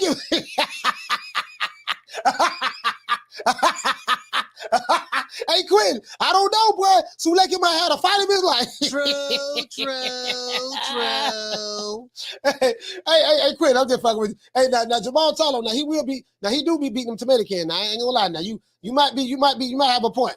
But Suleki is Demetrius Andrade and Daniel Jacobs leftovers. Suleki got beat by Demetrius Andrade and Daniel Jacobs already. So you get what I'm saying? Hey, Quint, I don't know though, but Suleki, he might have a Rocky Balboa moment that night. He might. Hey, Quint, no, I'm just fucking with you. Hey, what you say? Hey, Rod he said, Coach, what happens if Suleki beats Charlo? No, don't say that. Don't say that. Hey, don't say that, no. Don't say that. Don't say that. Don't say that. Don't say that. No. Hey, bro, don't do that. Don't say that, dog. Don't say that. Hey, I'm just saying, don't say that. Hey, Rod, don't do that, bro. Don't even put that out there in the universe.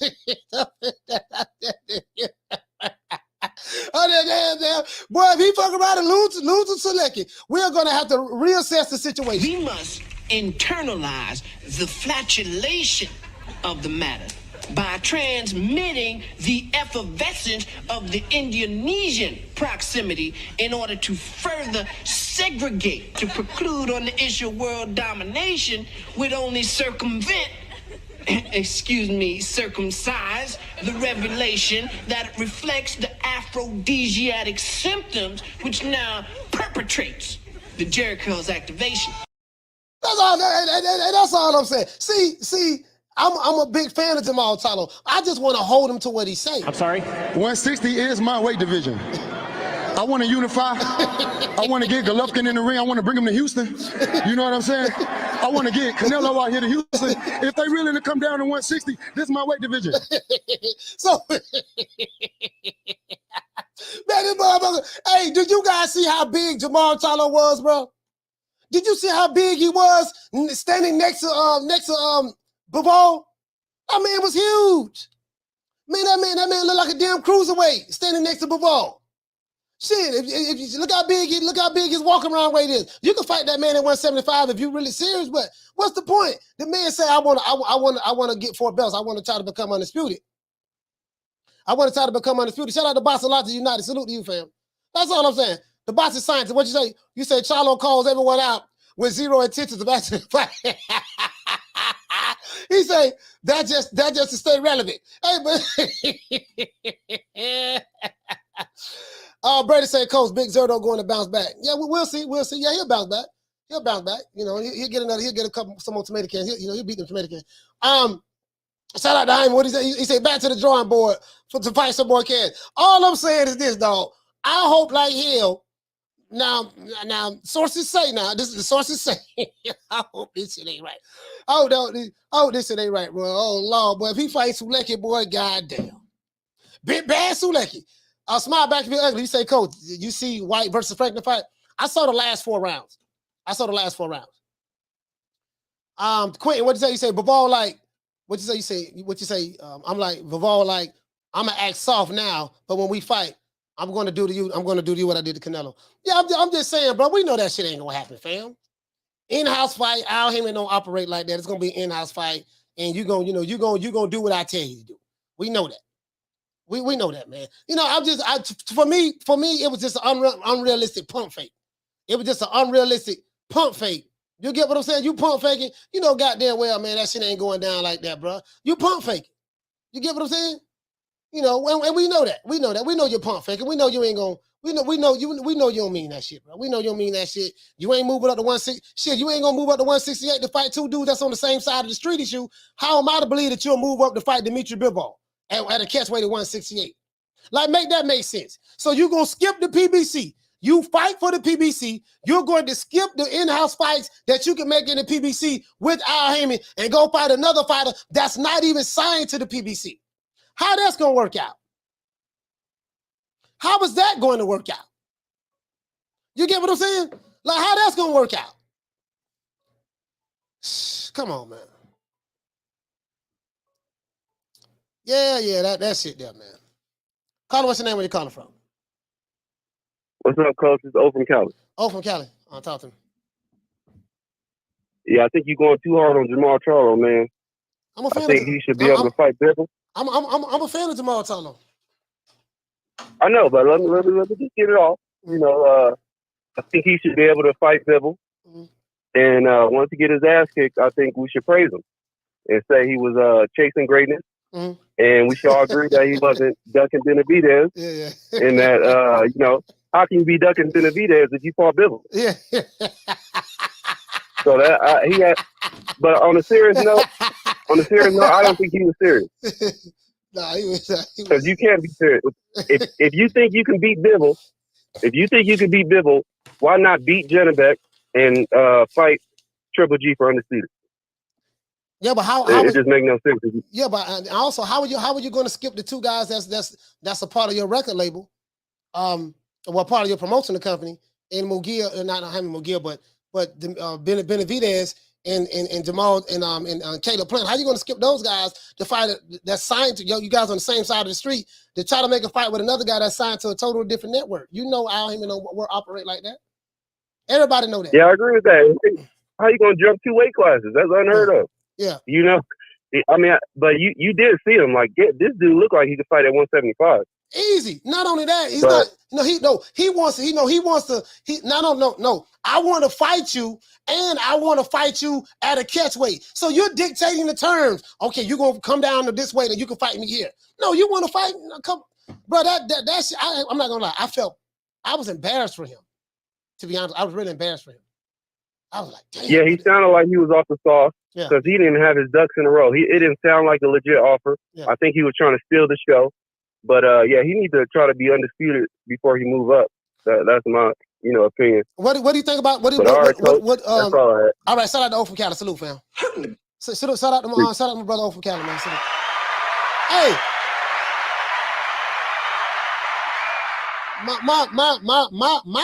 My thing is this. Again, this shit don't make any sense to me, and I can't take that serious. But there's somebody that's going to say, let's see what they're saying here. They're ripping. Oh, hold on. Let me let you guys see this. There's somebody making a video right now that's saying that Dimitri Bivol is ducking Jermall Charlo. Let's see what they're saying on Twitter. Let's pull this up. Let me see. On Twitter, they clowning right now. This guy right here say they can cap all they want, but everyone knows Charlo and Andrade are playing. Everybody knows what Charlo and Andrade are playing. This guy right here say, you're saving your virginity for Canelo too. So they saying that Jermall Charlo and Demetrius Andrade talking to each other. Okay, so they're making some hell of a memes.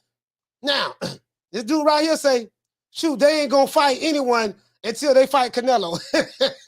Okay. This guy right here said, Bivol would absolutely beat the brakes off them all. He gonna beat the brakes off of them. Dude's not even close to good enough to beat Bivol. All right.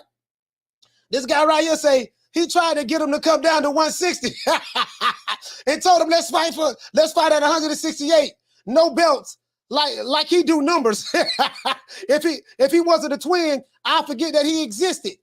To be, you know what I mean? So this guy right here, man. And then he said that he said he should be going after the winner or loser of Caleb playing the Benavidez. I totally agree with that.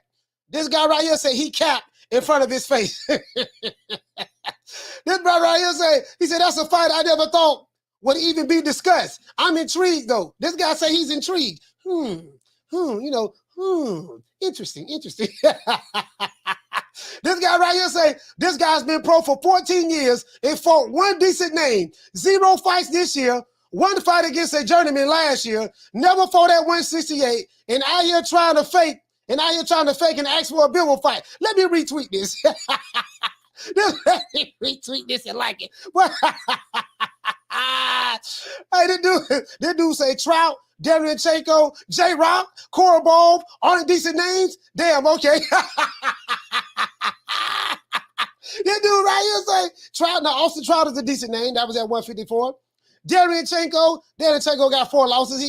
Derrinchenko was a PBC hype job. Let's be real. They hyped him up like they hyped up Adam Kalnaki. They hyped up Derrinchenko, even though I did have Derrinchenko beating Triple G. I thought he won that fight. He got robbed. But that's neither here nor there. But that's okay. But this is the Ukrainian Kalnaki, because every time he have a step-up fight, he get his ass whipped. J-Rock, that happened in 1972. Korobov beat Jermall Charlo. I think this fight was in New York, if I'm not mistaken. He beat Jermall Charlo. Korobov got robbed. And he said, and Korobov ain't no decent name. Didn't nobody know who the hell he was. True. I'm just saying. I'm just saying though. I'm just saying. Come on, man. Come on. That's all I'm saying, fam. That's all I'm saying. Anyways, let's look and see. I'm pretty sure somebody don't put a video out there. Let's see what's up. I'm pretty sure somebody don't put a video out there. I got to be one of these Wakanda channels. Let me see. Bivol, let me see. I'm pretty sure Boxing Nemo don't do this. No Boxing Nemo don't do it. Let's see, Bivol, let's see. Bivol. Let's see, Jermall Charlo calls out Bivol. They're gonna be, well, I can hear the narrative right now. Yeah, man, they around here, they don't want the brother, they don't want to see the brother trying to chase greatness. The brother trying to chase greatness, and they don't want to see the brother. They hating on the brother like that. They hating on Big Maul. They hating on Maul. They don't want to see the brother trace greatness. Jermall Charlo. Oh, sorry, Bivol. Let's see what I went to bed. It's a Wakanda out there. They don't make the channel. Pretty sure the Wakanda don't. Somebody, one of these Wakandas don't make something. Pretty sure they'll be letting me down if they ain't make nothing. I ain't seen no Wakanda yet. Made nothing yet. Let me see. I don't know, boy. Jermall Charlo pulls up on Dimitri Bivol. They agreed to a fight. Oh boy. Let me see what's up, man. Boy, gotta be a Wakanda, man. Boy, gotta be somebody. This might be a Wakanda here. But this is a fight. This YouTube channel is called well, I ain't gonna say no name. I ain't gonna say no name.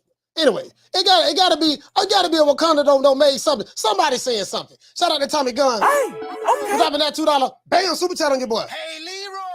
Super chat received. Playtime's over, boy.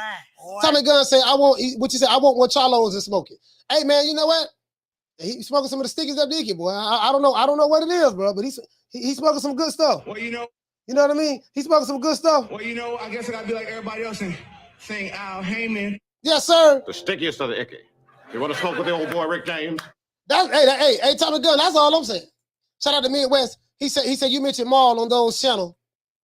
And hear Canelo's name a lot. Hey, listen. Hey, what you say? Shout out to the real dude. You said there is a video though, coach. Hey, I'm pretty sure it is real dude. I gotta find it. I know it's a video out there. There's a video out there. Because I know the narrative. I know the narrative that's gonna be painted. And a person like me, I'm gonna just ask some legitimate questions. Hey, thank you, D. I'm asking a legitimate question. I'm saying, okay, cool. You want to fight Dimitri Bivol at the catchweight? There's no incentive for Dimitri Bivol to do that. Hey, we need 37 more likes, guys. We need 37 more likes. There's no incentive for Benavidez, Bivol to do that. But can you tell me why does it make sense? Why would Al Heyman make a fight with a fighter that's not signed to his promotional company, that's with a network that he never does do business with? Skip 2 fighters in the light heavyweight division, in the super middleweight division. Skip 2 fighters that he have on this roster that Jermall Charlo can fight just so he can fight someone else that's with the zone in Matchroom. Please. I can't make this up, bro. I don't take it serious. So it's hard. It got to be rough. It got to be rough being a Jermall Charlo fan right now, because they always saying some crazy shit. Shout out to Mr. Calderon. The stickiest of the icky. You want to smoke with the old boy Rick James? Hey, okay. We're dropping that quarter of a bam dub on your boy. Hey, Leroy. Super chat received. Playtime's over, boy. He said, Coach, I already heard that they said Charlo is the A side. He's more popular and has a better resume aside from Canelo. That's simply not true, fam. That's simply not true. You're hearing that from the Wakanda YouTube channels. Charlo, how is he the A side? And where is he more popular at? I can do a quick Google search. I can do a quick Google search. I can do a quick Google search and tell you that it ain't that many people that's popular like that in boxing, fam. I can do a quick Google search and tell you this man's name ain't even trending, bro. Literally. Who is he popular with? The Alphabet Boy community? I'm just saying, how is he more popular than Bivol? And he definitely got a better resume than Bivol. Bivol fought tougher competition. You get what I'm saying? He fought tougher competition prior to Canelo. I ain't saying he fought Barrera. If I look at his resume, he don't fought some top guys. Like literally, he don't fought some guys in the top 10 guys in this division.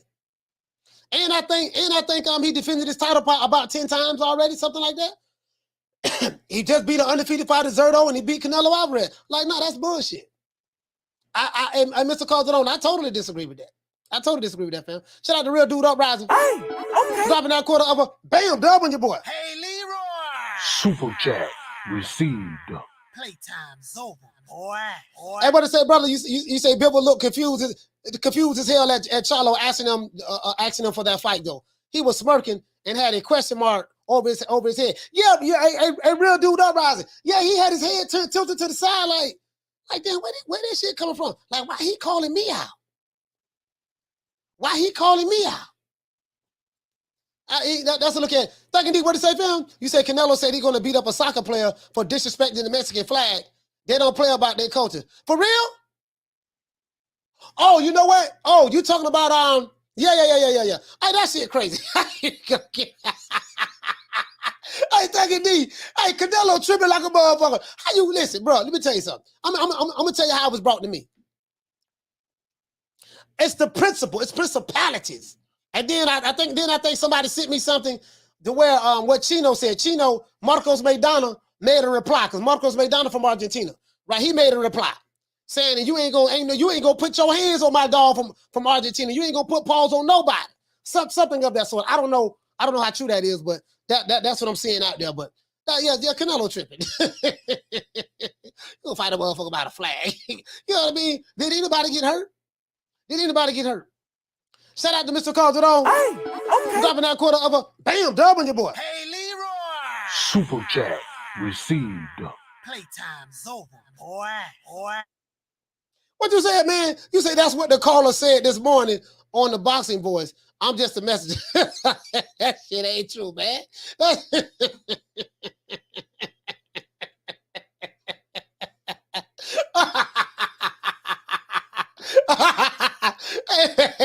Hey, man. Bro.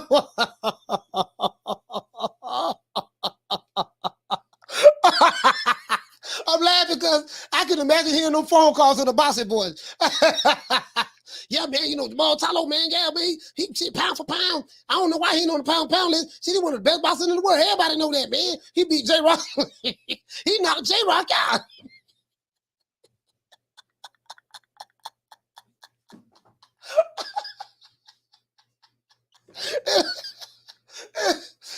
He knocked J-Rock out. He beat J-Rock. He beat Austin Trap. He beat K9. K9, remember K9? He beat K9. Dimitri Bivol, he ain't fought nobody. He ain't fought nobody that's on K9 caliber. Oh, you mean the guy that was 5'6" tall? That was 42 years old.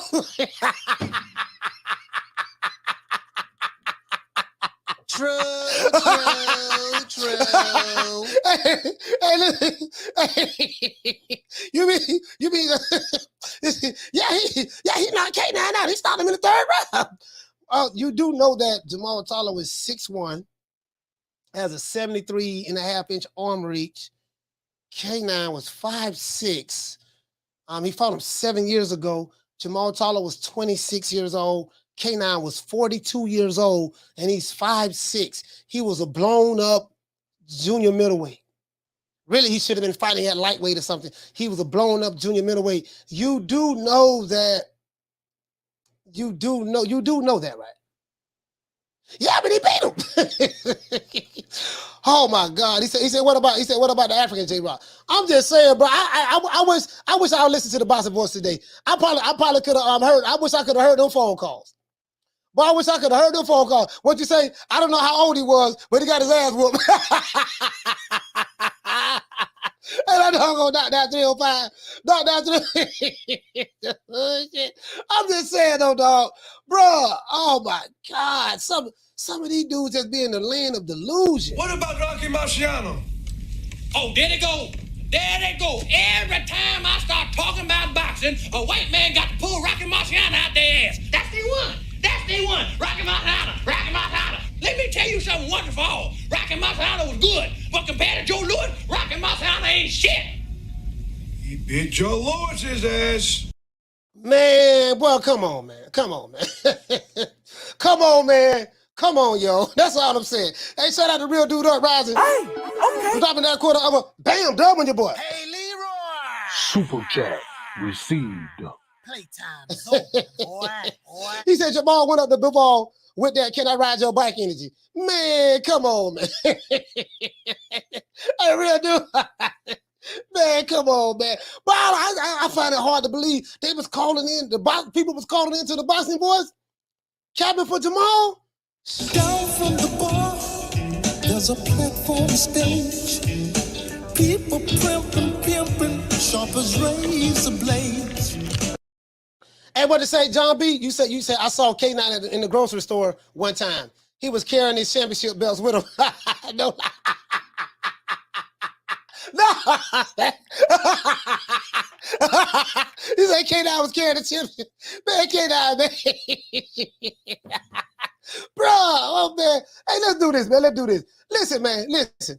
Doggone with this shit don't make no sense, bro. He got a better resume than Dimitri Bivol. Boy,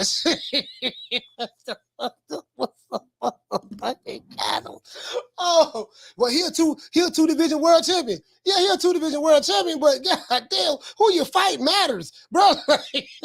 Your biggest name on his resume is J-Rock.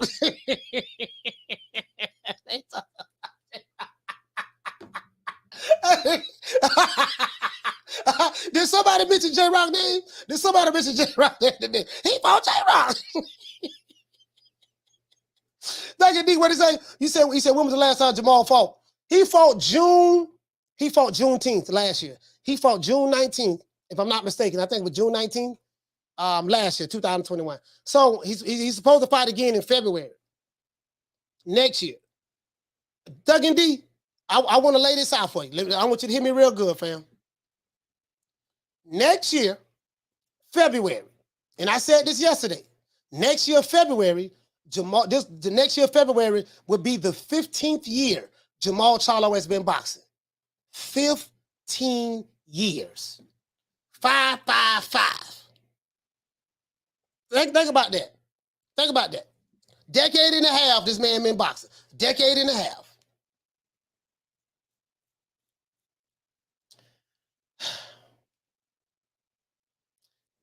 He's a 2-division world champion.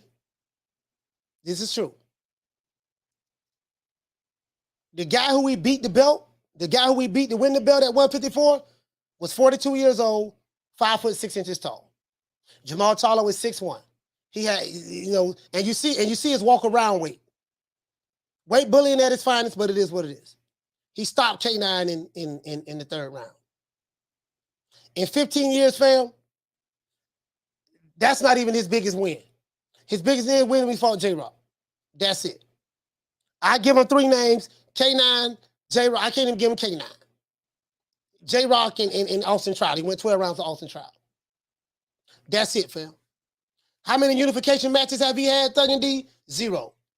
How many champions that he's beating? When I say champions, I'm talking about guys who actually had a belt. Who did he beat for a belt? In 14, next year will be 15 years. Who did he beat for a belt? Physically, I beat you, I took your belt from you, now I'm the champion. One person. True, true, true. Make that make sense, Thug and D. Make that make sense, fam. What you say when it comes to resumes, there's no comparison. Yeah. And Thug and D, check this out. Thug and D, he's 33 years old. Take that into mind. He's 33 years old, been boxing. Next year be 15 years. He's only fought 1 champion since he's been a boxer.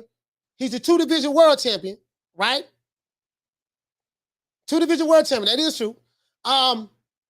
And he's had 0 unification matches.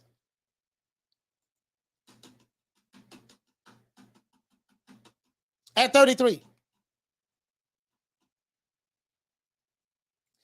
You say what's the difference between him and most fighters of this era? You got to be specific, Damien. When you say most fighters, put some names on it.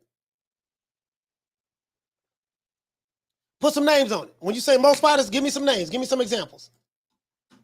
Because some fighters I know been 3-division world champions. Some fighters I know they fought multiple people in the top 10. Some fighters I know they've had unification matches. Like, give me an example of a guy who's been boxing for 14, 15 years that's had 0 unification matches and fought 1 champion in 14, 15 years. Give me an example of that. You say, is he going to call out Jake Paul and KSI? Now, Chocolatito and doggone Estrada, a lot of these guys don't know nothing about the lighter weight divisions. Those guys got some hell of a resumes. But at the smaller weight divisions, tell you what you say. You say Boo Boo Andrade. That's a good name. That's a good one right there. True, true, true. That's a good one right there. Boo Boo Andrade. Andrade hasn't. He's not. Is he a 2-division world champion? I think he's a 2-division world champion, right? Yeah, Boo Boo Andrade. Boo Boo Andrade. That's one. That's one. Andrade is a good one. That's one. Somebody give me some more. Been boxing 14 years, somewhere around that time. Give me some more. You say Zerto? How long has Zerto been boxing? How long has Zerto been boxing? I gotta check Zerto. I gotta check Zerto resume out. Zerto might be one as well though. I'll put him on the bubble. I gotta look at him. That's 3. Jaime Mugiel. But Jaime, I don't know how long Jaime been boxing though. Jaime's only, I can't put Jaime, the reason why won't put Jaime Mugiel on that list, Jaime Mugiel is only 26 years old. He's 26 years old. And he hasn't been boxing as long as Jermall Charlo. So he's still young. So I'm saying at 33 years old. At 33 years old, he's still young. He's still young. He's still young. But I gotta look at Andrade. I gotta look at Charlo again. I ain't gotta look at Charlo. I know his resume like the back of my hand. At 33 years old, 14 year pro in the game. Next year will be 15 years. Shout out to Smith and West. What did he say? You say everybody on the list. None of those niggas fight each other.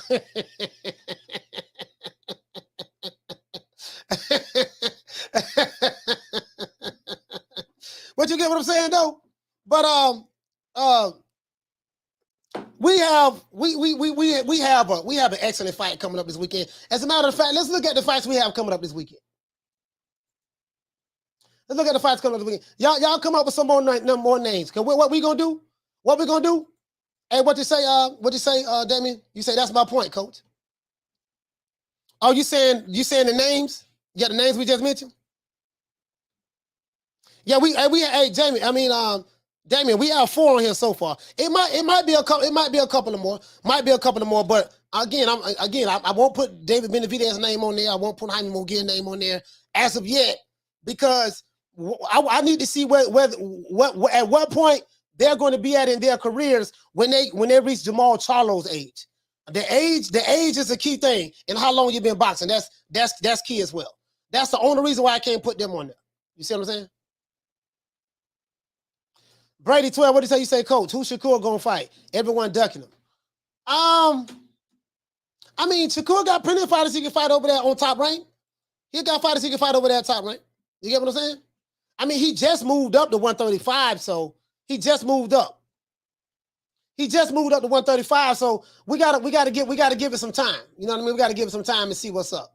He just moved up to 135. You get what I'm saying? Hey, we need 15 more lights. We need 15 more lights. Let's get the lights up. We need 15 more lights. So, I wanna when a guy hits his 30s, I need to see multiple world champions. I need to see you don't fought 8 or 9 top 10 guys. You don't beat people in different countries, and I need to see those things. You've been in some, you know what I mean? It's not just one thing. It's not just one thing, guys. There's an accumulation of things. Like, perfect example, Jermall Charlo. Jermall Charlo, when you look at Jermall Charlo, look how many top 10 guys Jermall Charlo fought. Jermall Charlo fought quite a few top 10 guys.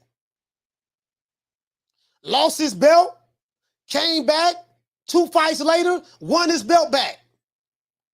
Unified an entire weight division. And guess what? Jermall Charlo been boxing for 15 years. Check this out. Check this out, fam. Y'all look at this. Y'all look at it. Y'all check this out. Check this out. Check this out. Let's go to BoxRec. Let's go to BoxRec. Let's see what's up. Let's see. Chocolatito been boxing since 2005. Damn. 17 years. Okay. Chocolatito been boxing for 17 years. Very decorated career, right? Juan Estrada. Well, Jose Estrada. Now, Juan Estrada, he been boxing since 2008. So he's been boxing just as long as Juan Estrada been boxing just as long, 2008, just as long as I think Jermall Charlo. Jermall Charlo. Highly decorated resume, right? Let me do this. Let me do this, guys. Let me do this. Let's pull this up. Believe it or not, Jermall Charlo, I don't know if you guys know this. Jermall Charlo has been boxing longer than Jermall Charlo. Yeah, this is true. This is true. Jermall Charlo has been boxing longer than Jermall Charlo. I didn't even realize that, fam. I'm dead ass serious. I didn't even realize that. I'm like, damn, I didn't even know that. Y'all check this out. Check this out. Jermall Charlo turned pro before Jermall Charlo. Let me show you guys this. Let me show you guys this. Listen, I'm dead serious. I'm dead serious. Check this out. This Jermall Charlo. Jermall Charlo turned pro the same year Chocolatito turned pro. 2008. He turned pro. Now look at Chocolatito's career and look at his career. But we're not even gonna go there. I'm not even gonna compare him to Chocolatito. Let's look at Jermall Charlo. Jermall Charlo turned pro 15 years ago. 15 years ago, December the 8th, will be 15 years Jermall Charlo's been pro. Jermall Charlo turned pro 15 years ago.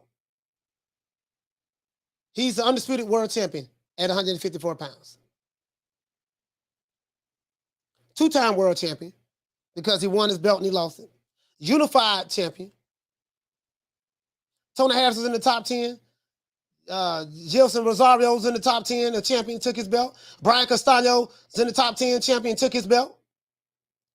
Well, he took it right here. First time was a draw. Austin Trout fought him. He was in the top 10. Jermall Charlo fought him as well. He fought Erickson Lubin. He was in the top 10. And at the end of the day, he fought Gabe Rosado. I think Gabe Rosado at the time was in the top 10. And at the end of the day, guess what? At the end of the day, at the end of the day, check this out. He became undisputed. First fighter in the history of boxing to become undisputed in the junior middleweight division in the 4-belt era. Jermall Charlo. True. Jermall Charlo. So when you look at Jermall Charlo's career and Jermall Charlo's career, it's night and day. And what you see is as Jermall Charlo progressed in his career, he fought better competition. As Jermall Charlo progressed in his career, he fought other champions, meaning other guys who had belts that he physically had to beat and take it from them. He even lost his belt in the process. But if you compare and look at Jermall Charlo's career, it's been the opposite. As he progresses in his career, he fights lesser opposition. The total opposite. So, shout out to my sister Bless. Bless 365. What's going on, sis? Salute to you. So this is what I be talking about. What you say about the scientist? You say it's funny. This topic isn't about Canelo, but haters love bringing them up. Yeah, I don't know what's going on. Let me pay attention to the chat. Hey, but you get what I'm saying? Hey, Keno, you get what I'm saying though? Hey, Keno, you get what I'm saying? Like they are. If you look at Jermall Charlo career, normally as your career progresses, you're supposed to fight better competition because as your career progresses, you get what I'm saying? You wanna get those fights on your belt. That's why it's important. That's why it's important that we get the Tank Davis and Ryan Garcia fight next year. Both of those guys' names would be good for each other's resumes. Win, lose, or draw. You get what I'm saying? Crawford Spence, same thing. Canelo, Bivol, Canelo, any of those guys, top guys in the super middleweight division. You see what I'm saying? And this is what I look at. What I look at, guys, is this. What I look at. What I look at, guys, is this. I look at it like this here. Right? If I have no problem criticizing a fighter, I have no problem with you guys criticizing any fighter that you want to criticize, right? There's nothing wrong with you criticizing any fighter that you want to criticize. But my thing is this. The question I ask is this. If you are criticizing a fighter while at the same time protecting a fighter, and you're telling me that, hey, I'm going to criticize this fighter because he's not doing A, B, C, and D, while ignoring the fact that the fighter that you are capping for, it hasn't even done a third of what the guy who you're capping against has done. That's what I look at. That's what I look at. You get what I'm saying? I'm like, okay, I have no problem with anyone. Like you can talk shit about Bam Rodriguez. You can talk shit about Shakur. You can talk shit about Terrence Crawford. You can talk shit about Roman Gonzalez, Chocolatito. You gotta know I love Chocolatito. He's one of my favorite fighters. Like right now, he's one of my favorite fighters. I think very highly of him because of his work after what he's accomplished. You can talk trash about Spence. You can talk trash about Wilder, Fury, Joshua. You can talk trash about whoever you want to talk trash about, right? But what I do is this. If you talk trash about that fighter, and let's say you pro the other fighter, let's say you pro Shorty Big Nuts, and you talking trash about hog head cheese, and you say, man, hog head cheese, he ain't doing this, he ain't doing that. Hog head cheese ain't fought nobody. Hog head cheese ducking this and that, yada, yada, yada, yada, yada, yada, yada. And saw the big nuts, hog head cheese ducking, saw the big nuts, and saw the big nuts, this and that, this and that. But when I look at hog head cheese resume, I see hog head cheese been four division world champion. I see hog head cheese, his fault, has multiple Hall of Famers on his resume. I see hog head cheese has been undisputed in the weight division before. You know, I see hog head cheese has fought guys in different weight classes and stuff like that. Just an accumulation of things.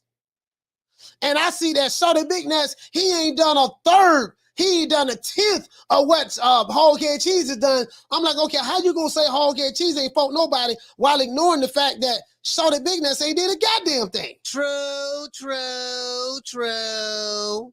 That like that's what I look at.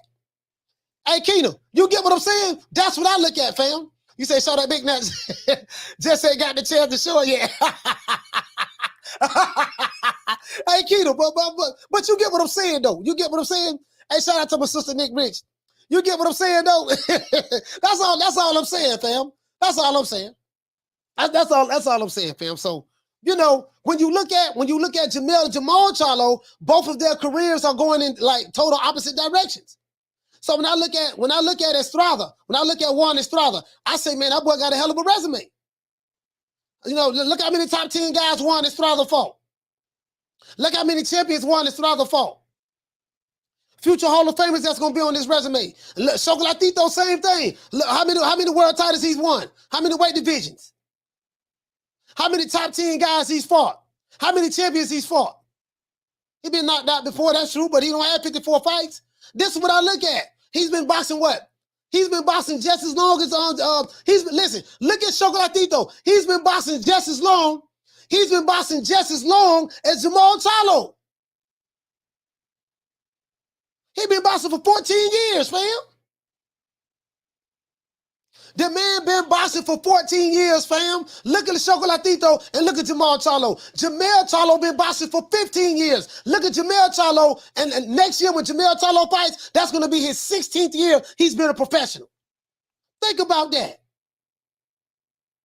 Next year when Jermall Charlo fights, it's going to be his 16th year he's been a pro. 16. Do you get what I'm saying, Keena? This what I be looking at, dog. This what I be looking at.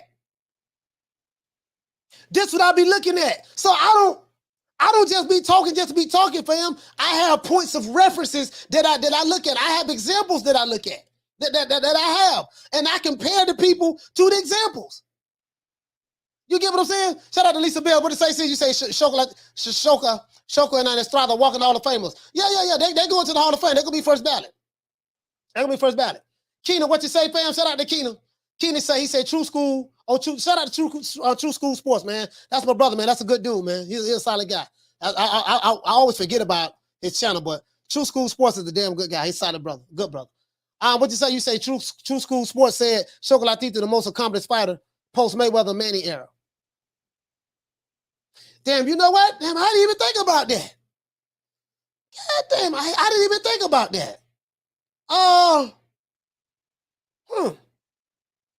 You know what? He might be right. Him and Canelo, but Canelo is still, him and Canelo. Well, yeah. You know what? Hey, Keena, he might be right about that, fam. He might be right about that. Yeah, he might be right about that, bro. For real though. Yeah, absolutely. Hey, shout out to Drew. Hey, okay. For dropping that $2 bam super chat on your boy. Hey, Leroy. Super chat received. Playtime's over, boy. What did it say, Drew? You said I say the same thing about Tank. Turned pro the same year as AJ.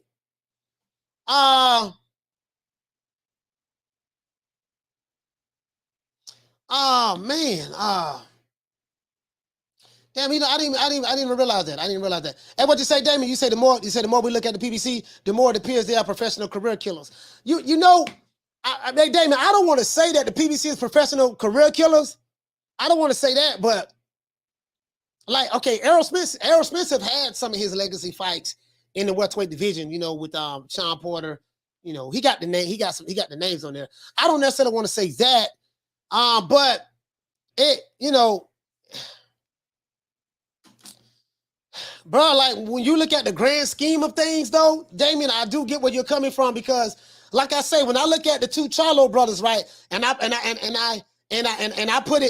them side by side, it's like, how come Jermall Charlo? And listen to what I'm saying, fam. Look at Jermall Charlo. Jermall Charlo been boxing for 15 years. Jermall Charlo been boxing for 14 years, and look at their careers. Hey, what to say, Damien? You say, what did you say? You say, I said it for you.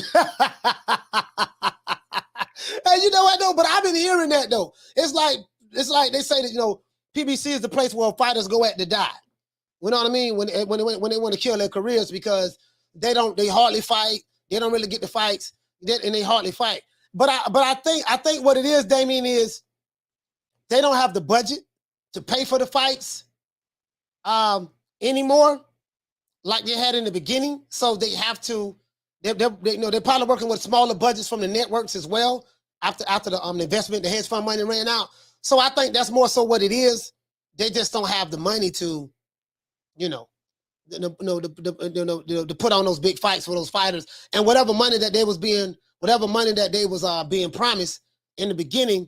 You know what I mean? You know, if let's say, hey Damon, let's say you promise a fighter, look, man, you're gonna make $5 million a fight.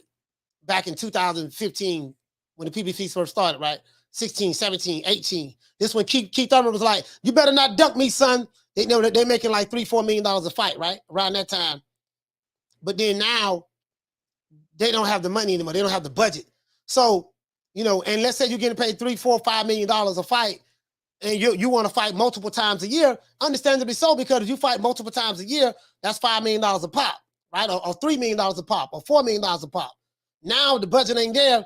So you know what? I can't afford to pay you twice at this price because we ain't got the money. And I still got to try to find fights for these other fighters. So what I'm going to do, I'm just going to fight you one time, put you on ice for like a year to 18 months, and then come back and give you another fight again. Listen, don't spend all your money now. We got some, we got your money invested. Don't spend all your money. You get what I'm saying? But you're right about that. It's not good for the fighter. Shout out to Drew. Hey, okay. Dropping that $2. Bam, super chat on your boy. Hey, Leroy. Super chat received. Playtime's over, boy. Now, if you're a fighter, you don't want to hear that shit. And what you say, Drew? You say PBC equals part-time boxing champions. Yeah, man, and it does seem that way. It does seem that way. It does seem that way. Mr. Aggressive. Who is this? Mr. Aggressive. Mr. Aggressive. You say catch a body. Okay. He said, yo, coach, Canelo can fight Lionel Messi, and his fans, like at the boxing scientists, wouldn't have a problem and said this something personal. Oh, you talking about what Canelo was saying on Twitter? Yeah, that's it, crazy. Canelo tripping on that. He tripping on that. But I will say this, dog. I don't see some strange things like when it comes to soccer. And I think Canelo said he was upset that he felt like the guy disrespected the flag, the Mexican flag. So I don't know. Canelo tripping on that shit. I don't think nothing gonna materialize from that, fam. He not gonna slap that man. He ain't gonna slap that man. Hey, what it say? You say RJ? What it say? You say Coach PBC died when Keith Thurman and Adrian Broner stopped fighting. Hey, you know what? I didn't even think about that, dog. RJ, I didn't even think about that. When Adrian Broner was still a can man and Keith Thurman was saying, "You better not duck me, son." When you know what? That's when they was at their height. And then Errol Smith started coming up. He went overseas, beat Kell Brook. After Kell Brook lost to Triple G. But he went overseas, did that. And Keith Thurman kind of like faded into the sunset. And then Adrian Broner had lost a couple of times. He had lost Adrian Broner just fell off a cliff because he lost to McDonald. He ain't been the same since McDonald. And then they fed him to Sean Porter. And then so I think they did that to piss because they was mad at him. They fed him to Sean Porter.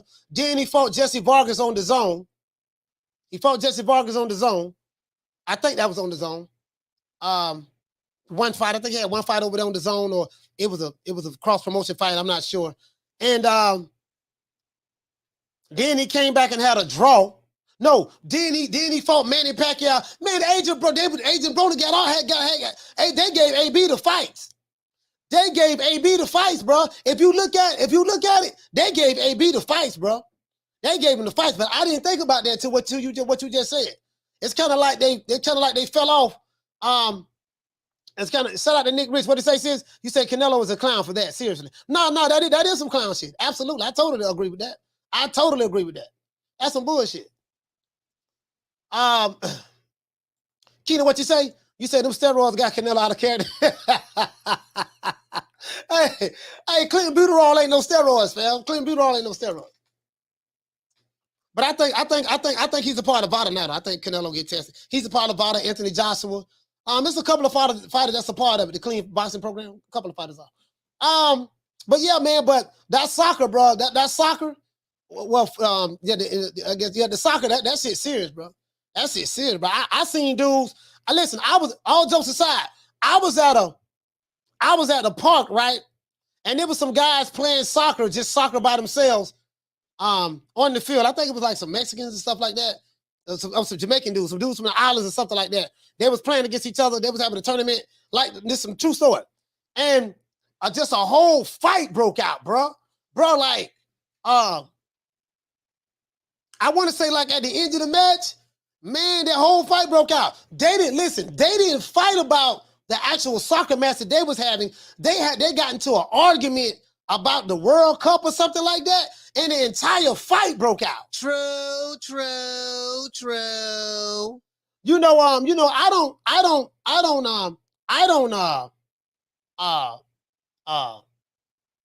don't really follow soccer myself, so you know, I didn't really get what the beef was about, but it was something serious, bro. Nobody pulled out any guns or nothing, but it was something serious. The whole goddamn team was fighting, bro. It was like Mexicans against the Jamaicans. Mexicans and Jamaicans fighting each other. I'm sitting on the basketball court. Like, God, these motherfuckers going at it. Like, they were going at it too, bro. Like, they were going at it. They were going at it for real, bro. I'm dead ass serious, bro. I would say it's the most nationalistic sport. Cause the world play it. Yeah, you're right about that. The whole world play. Yeah. Yeah, man. I'm like, shit, I ain't fighting, you know. I ain't got nothing to do with that, dog. That's between y'all, dog. I ain't got nothing to do with that. You know what I mean? He say, fuck around and get cut at that soccer game. Hey. You get what I'm saying? But what I'm saying is this, guys, like, we gotta, like, you know I'm going live for this fight, right? You know I'm going live for Chocolatito and Estrada. You know I'm going live. I'm going with Chocolatito. Y'all know that, man. God damn, I'm going with Chocolatito. You say, Coach, I laughed today when you played snippets of Rock Solid. What's your opinion of him? And at some point, he stopped making Wakanda videos and deleted them all and changed the tune. You say I played snippets of Rock Solid? Where did I play snippets at? You gotta remind me. Where did I play snippets at? What did it say, Lisa? You say it's the biggest sport globally. Yeah, absolutely. It's the biggest sport globally. Yeah, absolutely. Now, if you listen to, and this is the thing, right? If you listen to echo chambers, like, dude, you guys don't. Sometimes you gotta get outside of your bubble. Like, even I know that soccer or football is the biggest sport in the world. You know what I mean? That shit huge. And it may not be as big over here in America, but over here, like, a lot of sports fans over here. Now, you have some smart sports fans over here in America, and quite a few sports fans, they follow several different sports. But then you will have certain fans that are not, I don't want to say low IQ, but they may not be as well versed about what's going on outside of their paradigm, so to speak. So even though I may not religiously watch a certain sport, I do know that sport is popping. You see what I'm saying? I do know that sport is popping. Like, you know, because, you know, I get it. Some people feel like, hold on. As a matter of fact, let's do that. Let's do this. Hold on.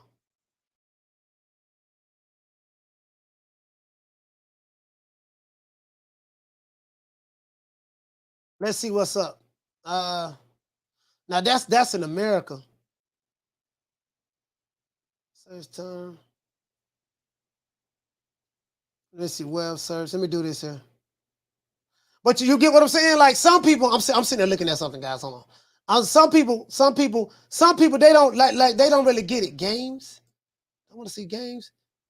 Cause I can sit back and look at a lot of stuff. Oh no, we need to see globally. We need to see globally. See in the United States, a lot of these guys, right? Perfect example. You take boxing, for instance. If all I know about is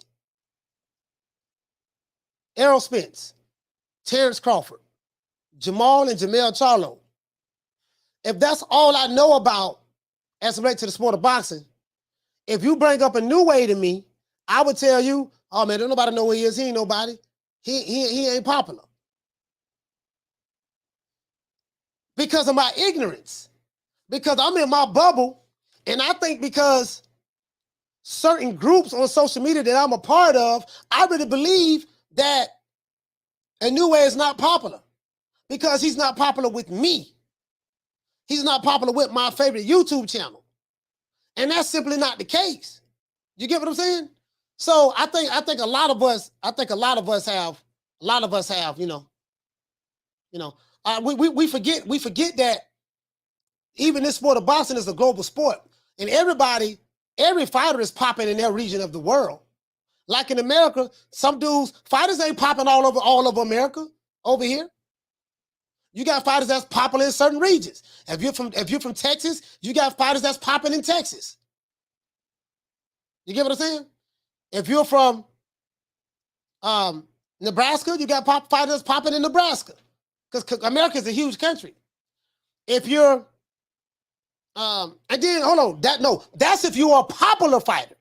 That's if you're a popular fighter. You have fighters that's from these same states that I'm mentioning, and guess what? They still ain't popular. You get what I'm saying? So again, like someone like an Inoue, he's huge. He's huge in Japan. Inoue is like Michael Jordan in Japan. But there ain't no fighters in America that's like Michael Jordan in America. You get what you guys get what I'm saying? There's no fighters in America that's like Michael Jordan in America. What did you say, Nelly? You say a lot of ego, coach. Yeah, for sure. And I know you, and we know what they'll say. Oh man, that was because America's a huge country and we got plenty of sports that people can play. Okay, they had plenty of sports that people can play, but Mike Tyson was boxing. Those same sports that they have today, they had those same sports then. When Mike Tyson was boxing, when Sugar Ray Leonard was boxing, when Julio Cesar Chavez was boxing, they had those same sports then. Had football, baseball, basketball, had the same sports. Well, it's different now. The sports have become more popular. Yeah, and they still get in the ring and they box and they punch each other in the face. What's different? Well, we have social media now. Well, because we have social media now, that should be even more of the reason why the fighters should be more popular. Especially if they're using social media right. One guy that does use social media right, that's Ryan Garcia. Now, I talk shit about Ryan Garcia, but I like him. He is a good kid. He's a good fighter. But guess what? He know how to utilize that social media. True. You get what I'm saying?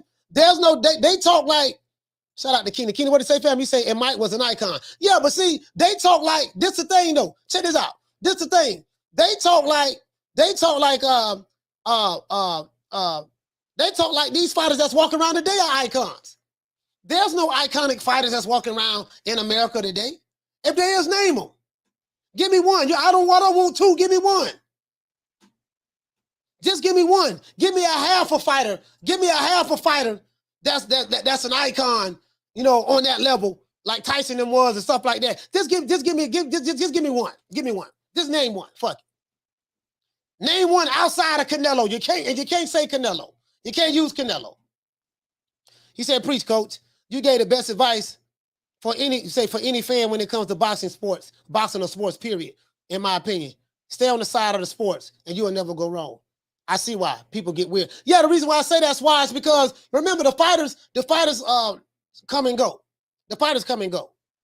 You get what I'm saying? And truth be told, even if you do want to mention Canelo, even if you do want to mention Canelo, he is not even to the level that Mike Tyson was. True. There's no comparison. Even if you want to mention Canelo, right now in his prime, there's no comparison to him to Mike Tyson at that time, right? And this ain't no shade. This is the truth. Because I grew up in that era. I'm telling you, it was, bruh. I'm gonna tell you something. Let me tell you something. It was 3 mics. We called it the 3 mics in the 80s. The three of the baddest mofos, 3 of the baddest motherfuckers on the planet in sports. It was 3 of them. It was Michael Jackson. Wasn't nobody bigger than Michael Jackson. Michael Jackson was bigger than Mike Tyson and Michael Jordan. It was Michael Jackson. We talking about the 80s. It was Mike Tyson and it was Michael Jordan. True.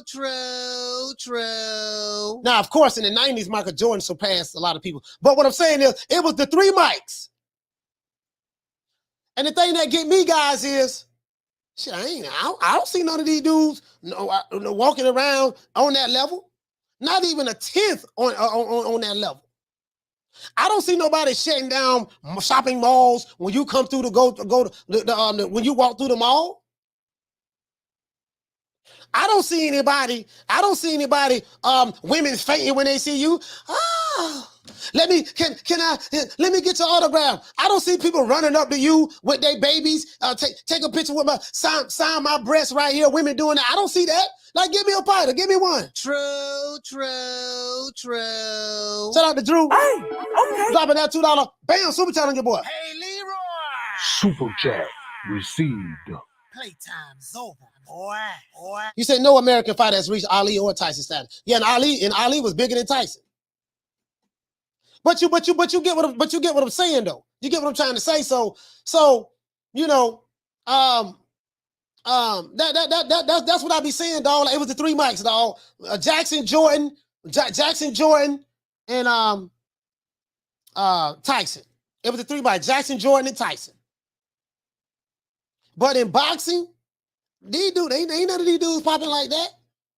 But if you listen online, they'll be talking like shit. You say, Coach, they shout out the World Comeback Sports. Hey, okay. Dropping that quarter of a bam dub on your boy. Hey, Leroy. Super chat received.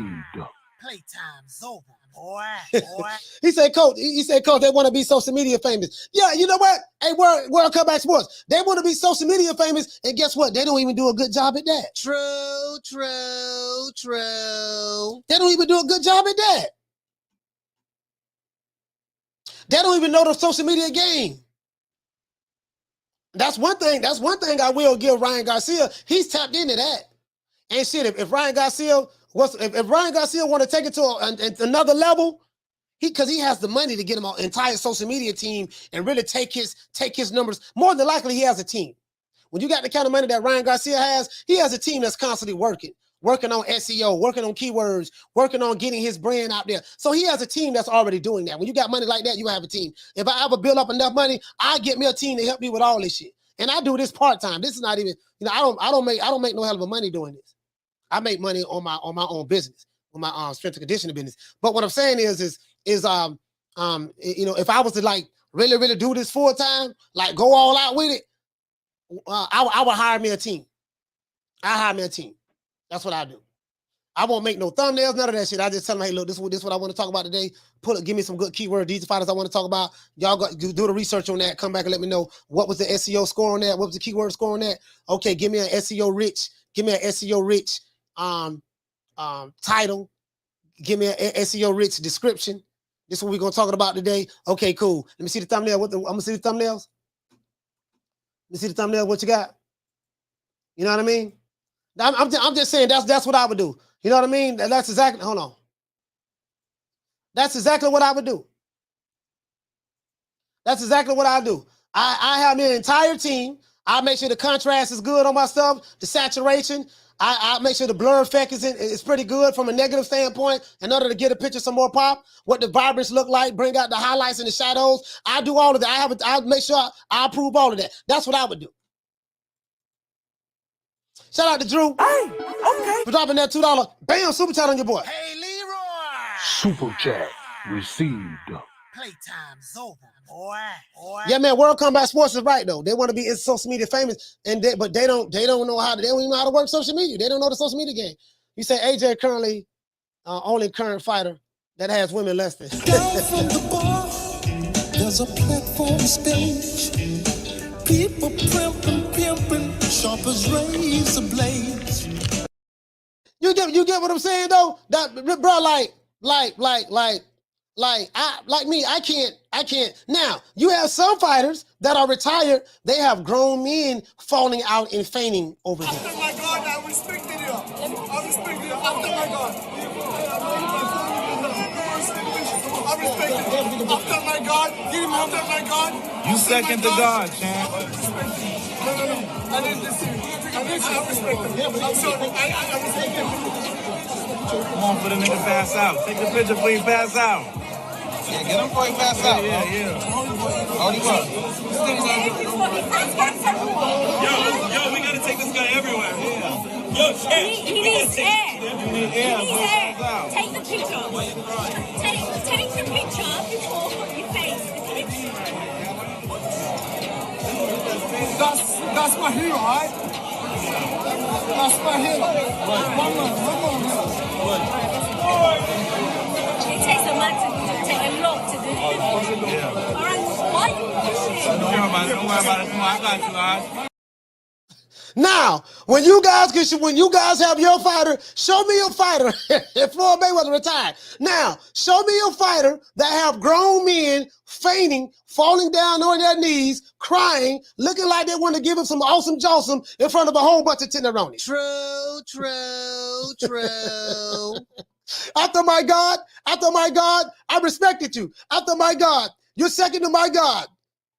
And nigga crying, falling down on his knees. That come on, man. Come on. Now, if your fighter ain't got no, and that wasn't a woman doing that, that was a man. Carter, what's your name? Where you calling from? What's up, coach? This is the inevitable. D-Block, D-Town, D-City, D-Ville, Baltimore. Your boy Bobblehead he's shaming the city, man. What happened?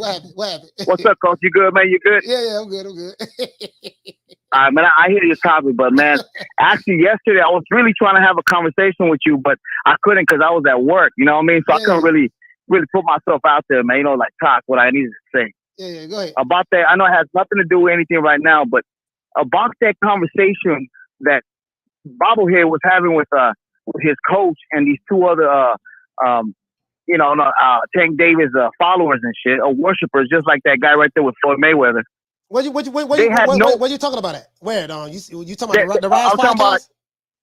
Yeah. So these guys are just yes men, right? That's all they are, yes men. So I understand that. I guess they got Baltimore connections and all that kind of stuff. No, I think those are his trainers though. I think those are his trainers. That's okay. Well, I know his coach was there though. So, yeah. But this is the thing though. Blue Blood was there, and they were like, I guess here we go, right? He said, okay, you got your shot now, go for it. And Blue Blood wasn't scared. He told them what's up. He told them what it all was. Like, look, man, these are two fighters that I think can beat you, right? And they didn't like that. They got that little drama, little quotations. You got somebody in the background trying to make something out of nothing. You know what I mean? So he didn't like that. Why don't you like that? You're supposed to love that challenge, right? You're not supposed to hate on a man that challenges you with questions. That's the whole point of you being something that you want to be.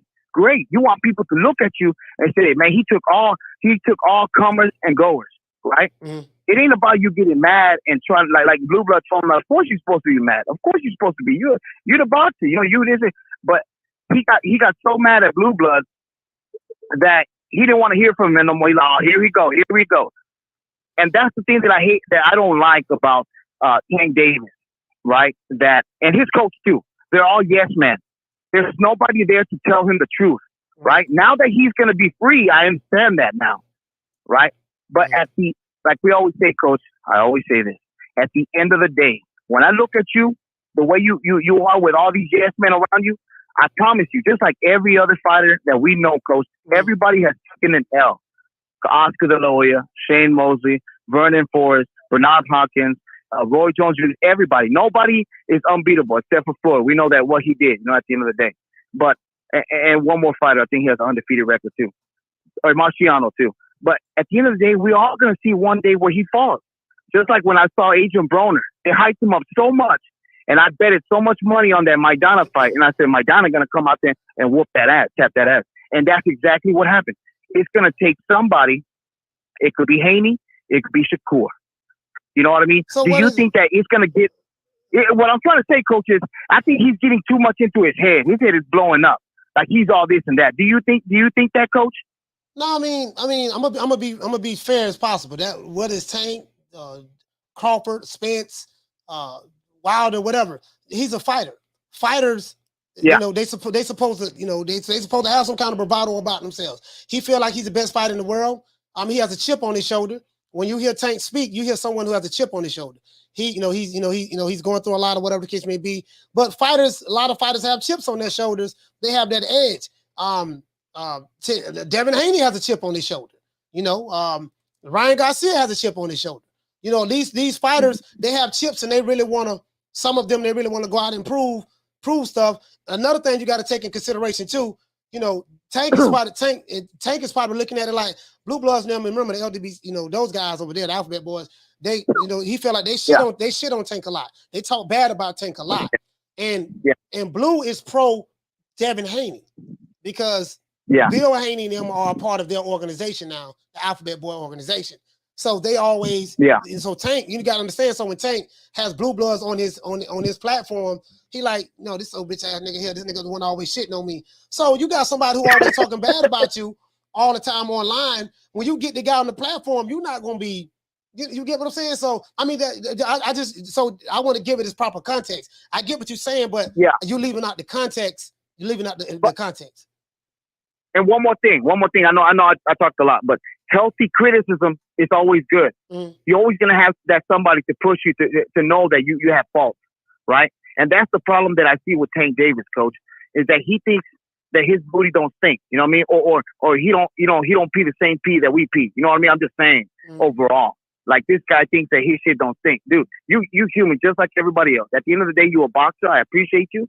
But shit, other boxers that have been better than you and greater than you are way better than you. You think you're better than this. You're not. First of all, fix up your pay-per-view if you want to be the star. Fix up your management if you want to be a great promoter at the end of the day. Because he said on that interview that he told his coach, hey, let's get some more boxers under our banner. That way we could, have more things going on. So at the end of the day, Coach, I don't like Tank Davis. It's okay with me. It's my cred. At the end of the day, Baltimore, raise up, be cool, but get your guy ready, man, because it's going to be a war. Peace out. D-Block, D-Town, D-City, D-Bill. Peace. I don't know how we got on Tank that. But anyway. I think he missing the context. Them brothers over at the Rise podcast. All jokes aside, I got a lot of love for those dudes. They really ride hard for Tank. And I think the reason why is because I think it's very, very important. And I want you guys to understand this. When you're a fighter, it's very, very important that in this social media stuff, it's very important that you have people, or you may have a channel that can help create content that's going to support what you're about. I'm going to tell you why that's important. Because Terrence Crawford, Bernie the Boxer comes out and rides for Bernie the Boxer. Hold on, I'm finna explain this to you. Let me explain this to you. Shout out to Drew for dropping that $2 bam super chat on your boy. Hey, Leroy! Super chat received. Playtime's over, boy. What'd you say, Drew? You say Thug and D right. This damn Call of Dreams about Tank. Hey, Thug and D said that. What Thug and D?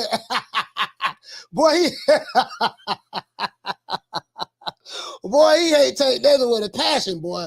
He hate Tank Davis with a passion. I'm gonna give it some context. But check this out. Rise Podcast. I have to put myself in their shoes. You have Calvin Ford. You have what's the brother over there I like? The brother that's funny as hell. He say Smoothie King right back there. Hey, that dude for Squeeze. Now I like it. Squeeze funny than the motherfucker. He funny. That dude is hilarious. He is hilarious, bro. Just smoke some weed and listen to him. Nigga had me laughing one night.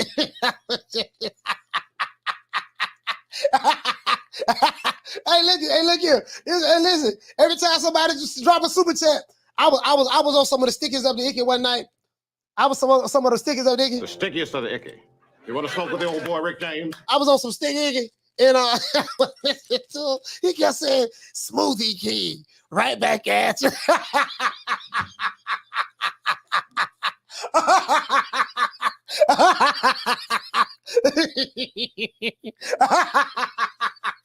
Bro, but that shit was hilarious.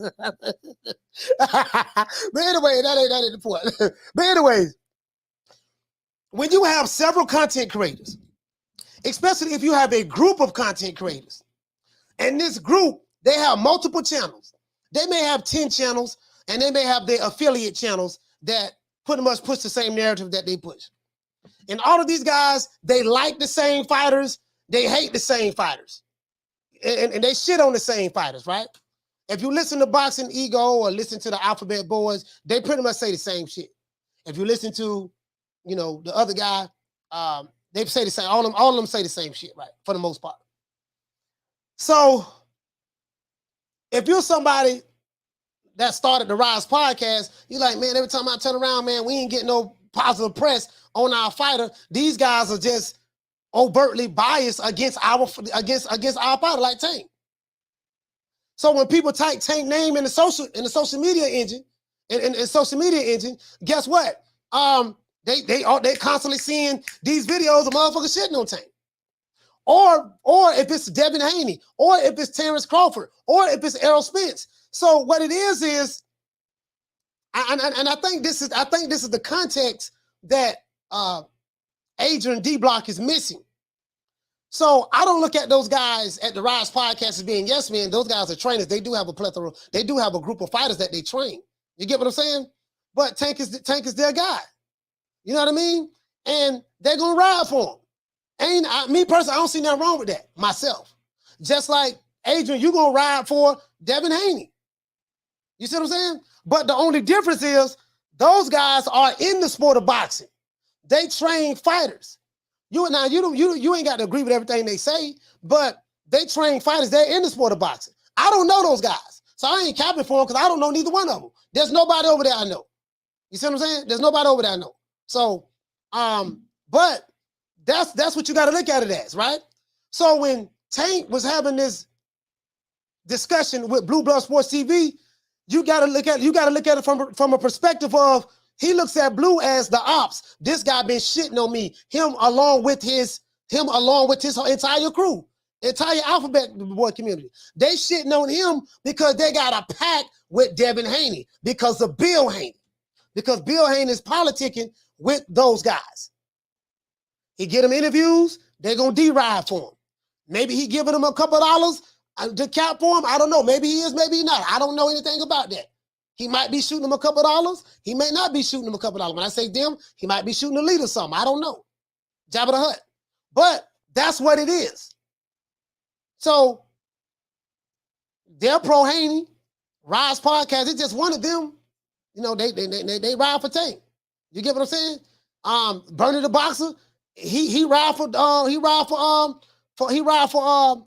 Terrence Crawford. Because 90% of the YouTube channels shit on Terrence Crawford. You get what I'm saying? So, because they're pro Spence. So, 90% of black YouTube. Let me preface that. 90% of the black channels and some Hispanic channels on the YTBC, 90% of them, they shit on Crawford. So, Bernie the Boxer is the counter to that. The Rise podcast is a counter to it's an information war at the end of the day. And I think that's what he's missing. So me being a content creator, when I see things that I see, that's how I see it. Because I'm in this shit. You get what I'm saying? So same thing for if it's a Ryan Garcia. You know what I mean? He said that shit on Javante as long as they're not talking about Ryan. But in the discussion, he said, but in the discussion, they ride and Tank. but you get what I'm saying though. That's just what it is. You know what I mean? I don't know if anyone has ever broken that down to you guys like that, but that's just what it is. You see what I'm saying? So You know, and then it's kind of hard for me. It's kind of hard for me to take a guy serious. Like I'm gonna break this down like this here. If I know that you are a fan of a particular fighter and you overwhelmingly hate another fighter or strongly dislike that fighter, it's very hard for me to take your opinion seriously when you say something. Because I know when I'm saying, I'm not saying seriously, but it's hard for me to take because you're not coming from an objective point of view, because you already told me that, hey, I have a strong dislike for this guy. So if you have a strong dislike for this guy, there's really no way that you can give me an objective opinion about a fighter that you have a strong dislike for. You get what I'm saying? You know, so I don't see any objectivity from you. I see subjectivity. You get what I'm saying? So, hey, shout out to Boston Jim. What he say? You say, man, we see that shit all the time. but you get what I'm saying though. That's just how it is. You know, like me, I break it down to you guys from a content creator standpoint. I have a background in marketing. I see the shit. You get what I'm saying? So it is what it is. What you say, Nelly? You say it's a pick and choose game, coach. That's all it is. It's a pick and choose game. If you team Devin Haney, it's fuck everybody else. Devin Haney is the greatest fighter on the planet. If your team Tank, it's F everybody else. Tank is the greatest fighter on the planet. If your team Ryan Garcia is Ryan Garcia is the best fighter on the planet. F everybody else. If your team Shakur, yada yada yada, team Spence, yada yada yada. You know that's how it is. You don't see any flaws in them. Etc. And then at the end of the day, you got motherfuckers like me. I just want to see the fights. That's it. And these guys is who you say they is. I want to see them get in the ring. True. Because Chocolatito and Estrada, and this is why this fight is so important. This is why this fight with Chocolatito and Estrada is so important. When I look at a fighter, I look at, damn, are you doing what Chocolatito doing? Are you doing what Estrada is doing? Mr. Run It Back. You know what I mean? Are you doing shit. Just any of the top fighters are doing. You get what I'm saying? This is what I look at. If you're a top fighter, are you doing what Jermall Charlo doing? Are you fighting the other top fighters? No. So, you know, shout out to Boston Film, which is Boston Gym. What you say, family? Say these fighters way too inactive for that shit. Fanboy waiting, you say fanboy waiting forever. Yeah, like, it's kind of hard to be a fanboy of a fighter and he hardly fighting. Nigga fighting once a year, once every 20 months. How you gonna be a fanboy of? And the crazy part about it is this. And I say this time and time again. Until I see these guys fight each other in the lightweight division, I don't want to hear nothing from none of those guys. They fan bases or anything. I'm not saying your fan base can't talk, but until I see these guys fight each other, until I see these guys in the lightweight division do what Jermall Charlo is doing or do what Jermall Charlo done, you can't tell me nothing. True. At least be on that path. Welterweight division, the same thing. Errol Smith's got 3 belts. Crawford ain't got but 1 belt. Politics is a rate to that. One guy had all of the fighters signed to one company, and that one company don't want to do business with nobody else. They do that with certain fighters. That's just the reality of the situation. There's no one can deny that. So, and then you have Canelo. And I say this time and time again. You can say Canelo a drug cheat. You can say you don't like Canelo. You can say whatever you want to say. Fact of the matter is, the man got a Hall of Fame career. He's been boxing for, how long has Canelo been boxing, guys? About 15 years? How long has Canelo been boxing? Let me pull him up. Canelo. I think he started boxing at, yeah, Canelo been boxing at about 15 years, right? So, yeah, I think he started boxing when Jermall Charlo started boxing. Canelo was 15, right? Let me see. How long? Damn. Canelo have 62 fights. When Canelo started boxing, let me see.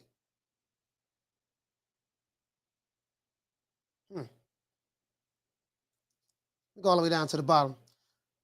Oh, no. Canelo started boxing in 2005. Damn, Canelo been boxing for 17 years. So my thing is this. He been boxing for 17 years. He's 33 years old now. Next year will be 18 years Canelo's been boxing. Next year will be Canelo Alvarez's 18th year as a professional fighter. He started boxing October 29th, 2005. Next year will be his 18th year fighting. 33 years old, 64 fights. Because he have 2 draws. He have 2 draws, 2 losses, and he has 58 wins. And I tell you guys, time and time again, if you defecate on one fighter for another fighter, what I do is I look at the fighter that you're defecating on, and I compare his resume to the fighter who you're capping for. And if the fighter that you are capping for has done way less than the fighter that you're defecating on, my question is, what the hell are you talking about? True. What are you talking about? The fighter you're talking about haven't even done 1/10 of what the fighter that you're defecating on has done. You say this guy is popular. Where is he popular at? As a matter of fact, you don't even talk about the brother who's undisputed. And this is what I tell you guys. And this is the problem that I have, fam. In today's time, the fighters that do the most get shitted on, get defecated on, and the fighters that do the least get the praise. And I'm dead serious. True. He said, wow, coach, you gave Maul 2 years less. Maul should thank you for the grace. No, I didn't give him 2 years less. Jermall Charlo started boxing in 2008. Jermall Charlo started boxing in 2008. So he's been boxing for 14 years. Canelo been boxing for 17 years. Next year will be Jermall Charlo's 15th year as a professional boxer. Next year will be Jermall Charlo's 16th year as a professional boxer. And next year will be Canelo's 18th year as a professional boxer. So this is how I look at it. This dude been boxing 14 years, 15 years, 16 years, 18 years. What has he accomplished in all of that time? Canelo has almost been boxing for 2 decades. Jermall Charlo been boxing for a decade and a half. So this is what I look at. This is what I look at. You get what I'm saying? This is what I look at, fam. Shit, like I'm like, bro, y'all, you know, this ain't no cap. Like I'm looking at it for what it is. You can't tell me that. Listen, you can tell me whatever you want to tell me about a fighter that you don't like. You can try to shit on his resume, but guess what? If you shit on that fighter resume, that fighter that you talk about damn well better have a better one. True. You say so Canelo and Charlo are the same age. Yeah, Canelo started boxing at an earlier age than Jermall Charlo. Canelo started boxing at 15. Jermall Charlo started boxing at 18, but they're the same age. They turn pro at different times, fam. So yeah, so you know, Canelo, they say Canelo got a lot of brothers. More than likely, he started fighting at 15 to feed his family. More than likely. When you start boxing at 15 years old, shit, in Mexico, more than likely, shit, you know. So that's all I'm saying, fam. Now you see how I just broke that down? People will look at me and say I'm hating. How can you argue with what I just said? Someone would try to argue me down and debate me on what I just said. I just broke that down as simple as possible. Forget Canelo, forget Crawford, forget Smith, forget everybody. Let's compare Jermall Charlo to Jermall Charlo. One man been fighting for 17 years, one man been fighting for 16 years, another man been fighting for 17 years. How come this guy, as his career advanced up in age, he's fought more and more better competition and has accomplished more things in his boxing career as he's gotten older, and the other guy, as his career has gotten older, his level of competition has went down. Let's compare the brother to the brothers. So when people tell me that Jermall Charlo is an elite fighter, I'm like, how is he an elite fighter? What has he done to Like, what have you seen? He beat J-Rock. Okay, he beat J-Rock. Anything else? Well, he beat Austin Trout. 12-round decision. Okay, beat Austin Trout. What else? Shit. He beat K9. He beat K9. He beat K9. Yeah. Okay. 14 years he beat J-Rock. So who would you say his biggest fight? What was his legacy defining fight? What was his career defining fight? That's another thing. Like, I can look at fighters and say this guy, look at their career defining fights. If your fighter has not had a career defining fight, that's something that when people, that's in the history books, like, damn. You know what I mean? Like what we talking about? And so this how I look at things. There's some fighters that are younger in their 20s. They haven't accomplished those things yet. So Keena is right what he said earlier. We got to give these guys time to accomplish that. He's right about that. We're going to give them time to accomplish that. But I tell you what, let these fighters y'all capping for fuck around and hit 28, 29 years old, 30 years old. And they ain't fighting nobody. Come on, man. True.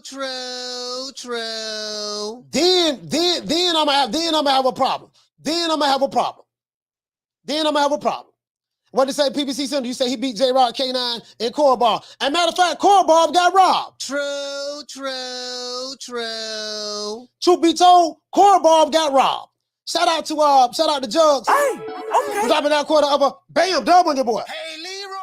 Super chat received. Playtime's over, boy. Man, I seen that fight twice, dog. People say, oh, man, you hating. No, dog, I like Jermall Charlo. Listen, Corbar got robbed, dog. Listen, Corbar got robbed that night, bro. I'm dead ass serious. Shout out to, what you say, Judge? You say, Coach. Send my regards to Jermall for that interchange he had with Bivol. Shut that soft ass shit up. And the best man to win. That's some soft ass shit. Shut that soft ass shit up. All that soft talking. I know you can do it, man. You got to, man, shut that soft ass shit up. And I'm just saying, dog, like, bro, how? Listen, there's no way that Jermall Charlo beat Corbar in a unanimous decision. I saw that fight twice. Dog. And I don't even know Corbar. I'm pulling for Jermall Charlo. I don't know who Corbar is. I ain't never heard of the dude. But come on, man. You get what I'm saying? That bro, listen, that's all I'm saying, fam. All I'm saying is just have some objectivity and put everything in its proper context. If you don't like a guy, okay, fine, you don't like the guy, right? But just know that when you say something to me and you let it be known that you can't stand this guy, then that means that everything you say, you're not going to get that guy fair shake because, you know, everything you say is going to come from your feelings. That's not an objective bone in your body as it relates to this particular individual. You get what I'm saying? So that's all I'm saying. So that's all I see that's going on. Come on, man. Come on, y'all. So from what I see, that's what the Rise Podcast is doing. Again, I don't know them. I don't have a reason to cap for them. I don't know nobody over there. Period. But I call it the way I see it. That's what I see that's going on. The context is Blue Bloods is pro Alphabet Boys, pro Haney. They push a narrative that they don't like Tank Davis. Whether they want to admit that or not. And those guys, so if Tank is going off on Blue, that's the spirit in which he's coming from. Tank probably don't even like me, because I criticize him too. But I ain't tripping on that. I don't have a personal relationship with none of these fighters. And I'm not upset about that, but that's not going to stop me from being honest in my assessment. You get what I'm saying? Shout out to Jaime. Shout out to Jamie. What did he say? He said, Coach, you're schooling these kids, bro. You get what I'm saying? So that's all I'm saying, bro. That's all I'm saying. And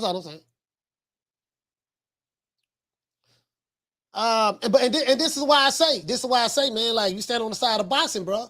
You'll never go wrong. We stand on the side of boxing. You know, some of these people, they got skin in the game, man. When you have skin in the game, whether it's emotional skin or whatever the case may be, some people have their emotional, you know, they have an emotional attachment to these fighters. You know, if you're a part of the camp and a part of the team and the crew, I can get that. I can understand that. Some fans feel like, hey, man, you know, they feel a certain way about their fighter. I get it. I understand it. It is what it is. But, you know, I'm just giving it the context, fam. You say Jamie, you say Jaime, Jamal, Russell Jr. fighting a bunch of nobodies. Gary Russell Jr. You know what? I gotta. Gary Russell Jr. did fight Lomachenko. He fought Lomachenko.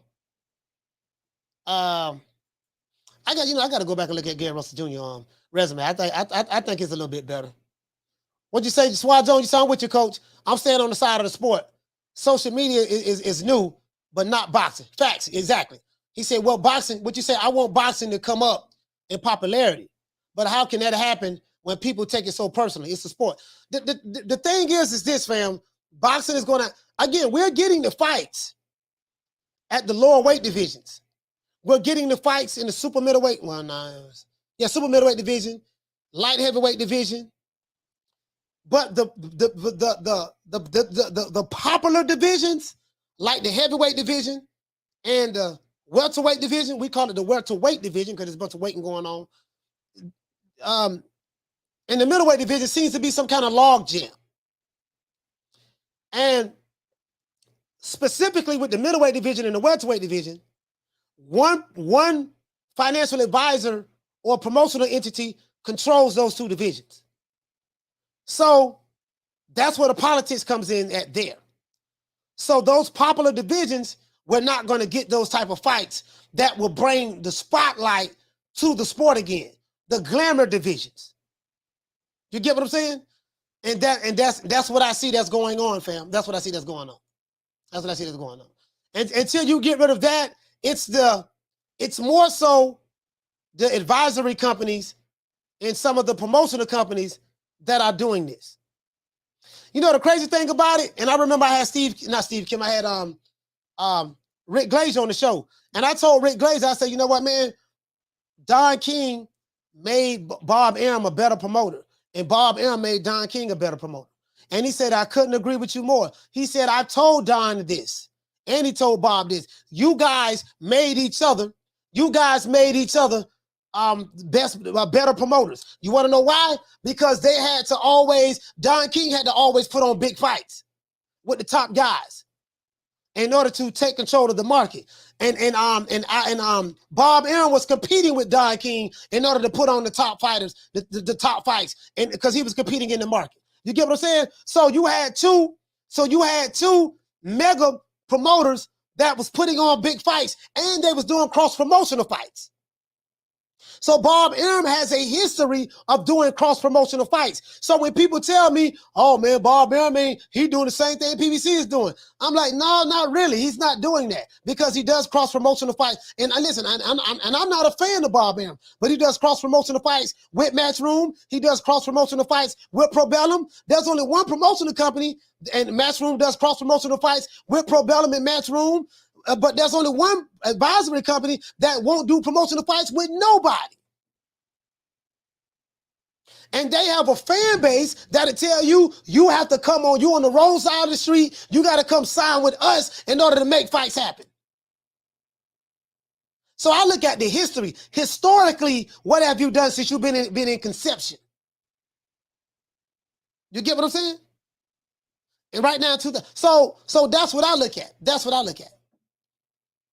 You say fan is short for fanatic. Same meaning. It's not the same meaning. A fanatic is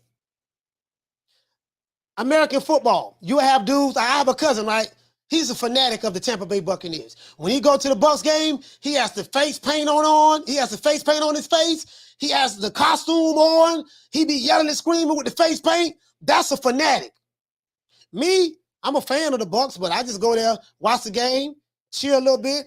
If they win, I'm happy. If they lose, you know, I may not like it for like maybe 10, 15 minutes. I accept it and move on. I'm not going to argue with you about it. I'm not going to fight with you about it. I'm not going to threaten you about it. There's levels to fandom. Once you become a fanatic is someone that's extreme. And a fanatic is more so of an extremist versus a fan. You get what I'm saying? Fanatics are more extreme. And what to say, Nick? You said I'm too cute to wear face paint on my face for the Cowboys. Girl, you better put that doggone face paint on for the Cowboys. True. You get what I'm saying? True. There's a difference. There's levels to it. There's levels to it. He said, "You're a boxing fanatic, coach."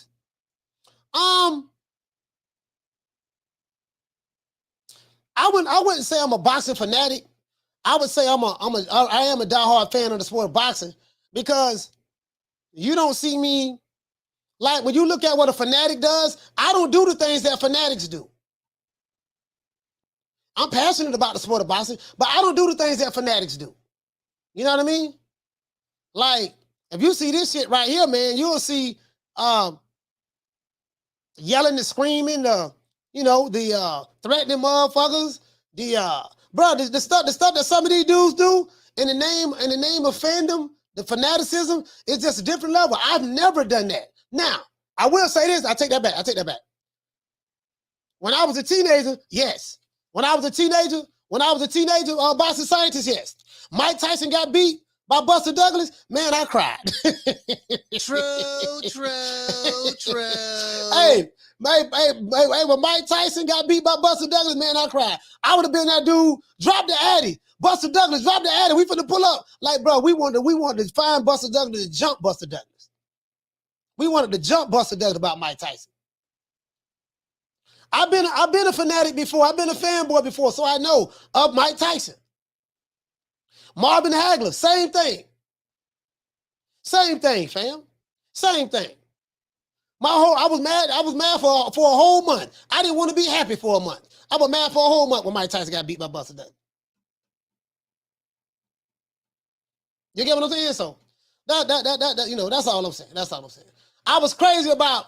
Hey, shout out to Drew. Hey, okay. You dropping that $2. Bam, super chat on your boy. Hey, Leroy. Super chat received. Playtime's over, boy. What did he say? PBC guys not even fans because they don't buy fights. No, they won't even buy the fights. They don't spend no money on it. They just talk shit and threaten you online. And what they say, fam? You say, coach, y'all was also looking for Antonio Tarver too. Sources say. Well, Antonio Tarver's from Florida. He's from Florida, so when he knocked Roy Jones out, we wasn't looking for him because he was from Florida. That was a Florida boy knocking out another Florida boy. But I didn't like Antonio Tarver. When he knocked Roy out, I was like, fuck him. I didn't like him at all. Didn't like him. Hey, what to say? Old Daddy Boxing. He said, what a sight would that have been? Fans jumping on Buster Douglas. Yeah, we were gonna jump Buster Douglas because we couldn't whoop him because he would have beat our ass. You say it's time to call out Russell Jr. Gary Russell Jr.'s career. His career eats cherries for breakfast, lunch, and dinner. Yeah, I gotta check out his stuff. I gotta check him out. Jaime said Mike Tyson was gonna get you killed. You got pulled up on Buster Douglas. Man, shit. Buster Douglas might have would have got killed. Fucking with that shit. Hey, hey, it was that serious. He said, I was furious when Roy lost to Joe. Yeah, me to my Joe Kazagi. He said, I used to cry when The Rock and Kobe lost. I was just a jitterbug. Man, let me tell you something. I'm going to tell you another true story. I was a diehard New York Knicks fan. I hated Michael Jordan. This is a true story. Hey, you right about that. He said, any excuses tonight, Roy? Roy should have never rematched that man. But anyways, I hated Michael Jordan. My mother was a diehard Chicago Bulls fan. She loved Michael Jordan. Bro, like Michael Jordan, like Mike.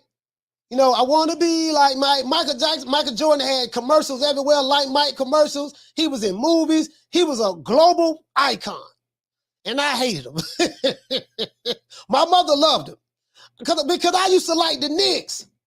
I like Pat. I'm gonna tell you how I got on the Knicks. Because I was a diehard. I was a Los Angeles Lakers fan. I love the Showtime Lakers. I love the Lakers, right?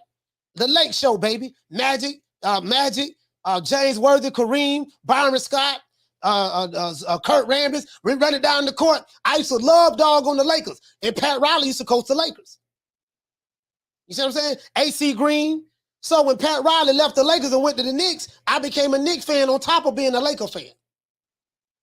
I hated the Bulls because when the Lakers played the Bulls in the 1991 championship, the Bulls beat the Lakers 4-1. So I hated the Bulls. Because they beat the Lakers. That's where the hate came from. Shout out to Drew. Hey, okay. For dropping that $2. Bam, super chat on your boy. Hey, Leroy. Super chat received. Playtime's over, boy. He said, like I said, he said, like I said before, TBE fans put me next to God. So goddamn it, the Knicks we always do lose to the Bulls. Always. It used to be like game 7, Eastern Conference final. I hated them all. But I hated Joe with a passion, boy. God damn, we can't beat this motherfucker, man. Like, bro, I was in the basketball real heavy then too. I was in the basketball real heavy then. Basketball and football, I was into it real heavy. I don't follow the sport anymore. But I'm not like that. But you get what I'm saying? So I know what it is, fam. I know what it is. Shout out to Jugs. Hey, okay. On top of that $2, bam, super chat on your boy. Hey, Leroy. Super chat received. Playtime's over, boy. He said, crying? Coach, give yourself the Broner. I was 16 years old, fam. You gotta put it in its proper context. I was a jitterbug. I was 16 years old. You see what I'm saying? Fanboy at 16. You know what I mean? Now, if I was a grown man crying, that'd be something totally Shut that soft ass shit up. And the best man Shut to that win. soft. That's some soft ass shit. Shut that soft ass shit up. All that soft talking. I know you can do it, man. You got to. Man, shut that soft ass shit up. You get what I'm saying? You get what I'm saying, though? So that's what it is. I was 16 years old. Now, if I was boxing ego when Wilder got knocked out by Tyson Fury, him and Fernando, and I was crying in my 40s and 50s, then that'd be something totally different. He didn't even cry. He got heart. Oh my God. Oh, he got heart, yo. He got heart. Oh, I don't care what they say, baby. He got heart. You know what I mean? And 40 years old crying, that's something totally different. You know what I mean? He said crying. Hell no. Hell yeah, nigga, I was crying when Tyson got knocked out. But I was 16. He said bad boy Pistons used to be dirty. Oh, I loved it. Every time they put that forearm on Michael Jordan, I loved it. Every time when he bring his bitch ass across the paint, put that forearm on him. Bam, Anthony Mason, clothesline him. Hap, doggone Charles Oakley, clothesline his ass. Hap. Shit.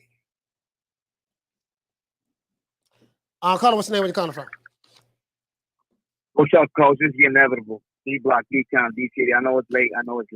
I heard everything you got to say, Coach. Can you hear me? Yeah, I can. All right, look, man. All I got to say is like this. I don't want to be like these people think that, oh, man, this guy. Yeah, I do hate. I do. You're right, Coach. I do hate on Tank Davis. But the reason why I hate on Tank Davis is, bobblehead, is because a lot of people, which I understand, man, we can't control people's feelings. We can't control people the way they want to throw that narrative out there. You know, that he's the greatest thing since sliced bread. That he's done all these on pay-per-view. That he's going to be the next coming of something great. At the end of the day, I know Shakur will, because Shakur has pedigree. Silver medal. He's fought better competition than Tank Davis. Okay, that's where I'm leading at. Where I see it, where I tell you, Coach, it's about boxing. For me, it's about what have you done to show who you really are instead of somebody hyping you up. When the same thing when it came down to Adrian Broner, everybody kept on hyping him up, saying he's going to be the next Floyd Mayweather, which is okay, you know. Yeah, back then, they was saying that about AB. Yeah. That's what I'm saying, Coach. That's what I want you to understand, and I know that at the end of the day, we can't change nobody's mind, right? But I can definitely, like I told you a long time ago, I'm trying to push what boxing is all about. Boxing will always show you the truth at the end of the day. When you get knocked out, it's about how you come back up, like I tell you, Coach. And for me, the way Haney has had to struggle and go through all these zones, Showtime, now ESPN, he's had to go through his own path, right? And Shakur Stevenson, he didn't want to sign with Floyd Mayweather. Why? There's a reason why. Because Shakur was smart. He went with Andre Ward, and Andre Ward guided him the right way. Right? And he's with Bob Arum, and people hate on Bob Arum, Floyd, everybody. But that's all I'm trying to say. And Lomachenko, too. I'm not tapping for these guys just because, these guys are the greatest. No.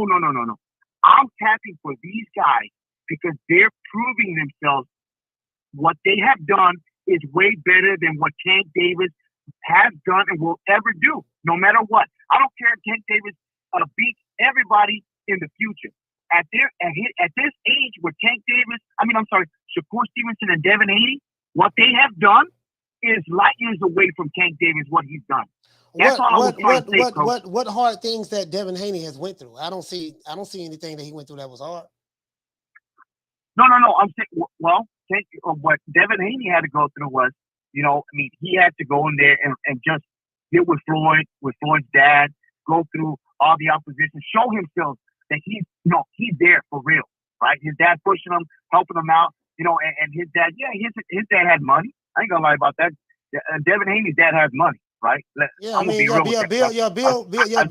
Bill Haney paid his son away to, you know, it wasn't really hard for Devin Haney.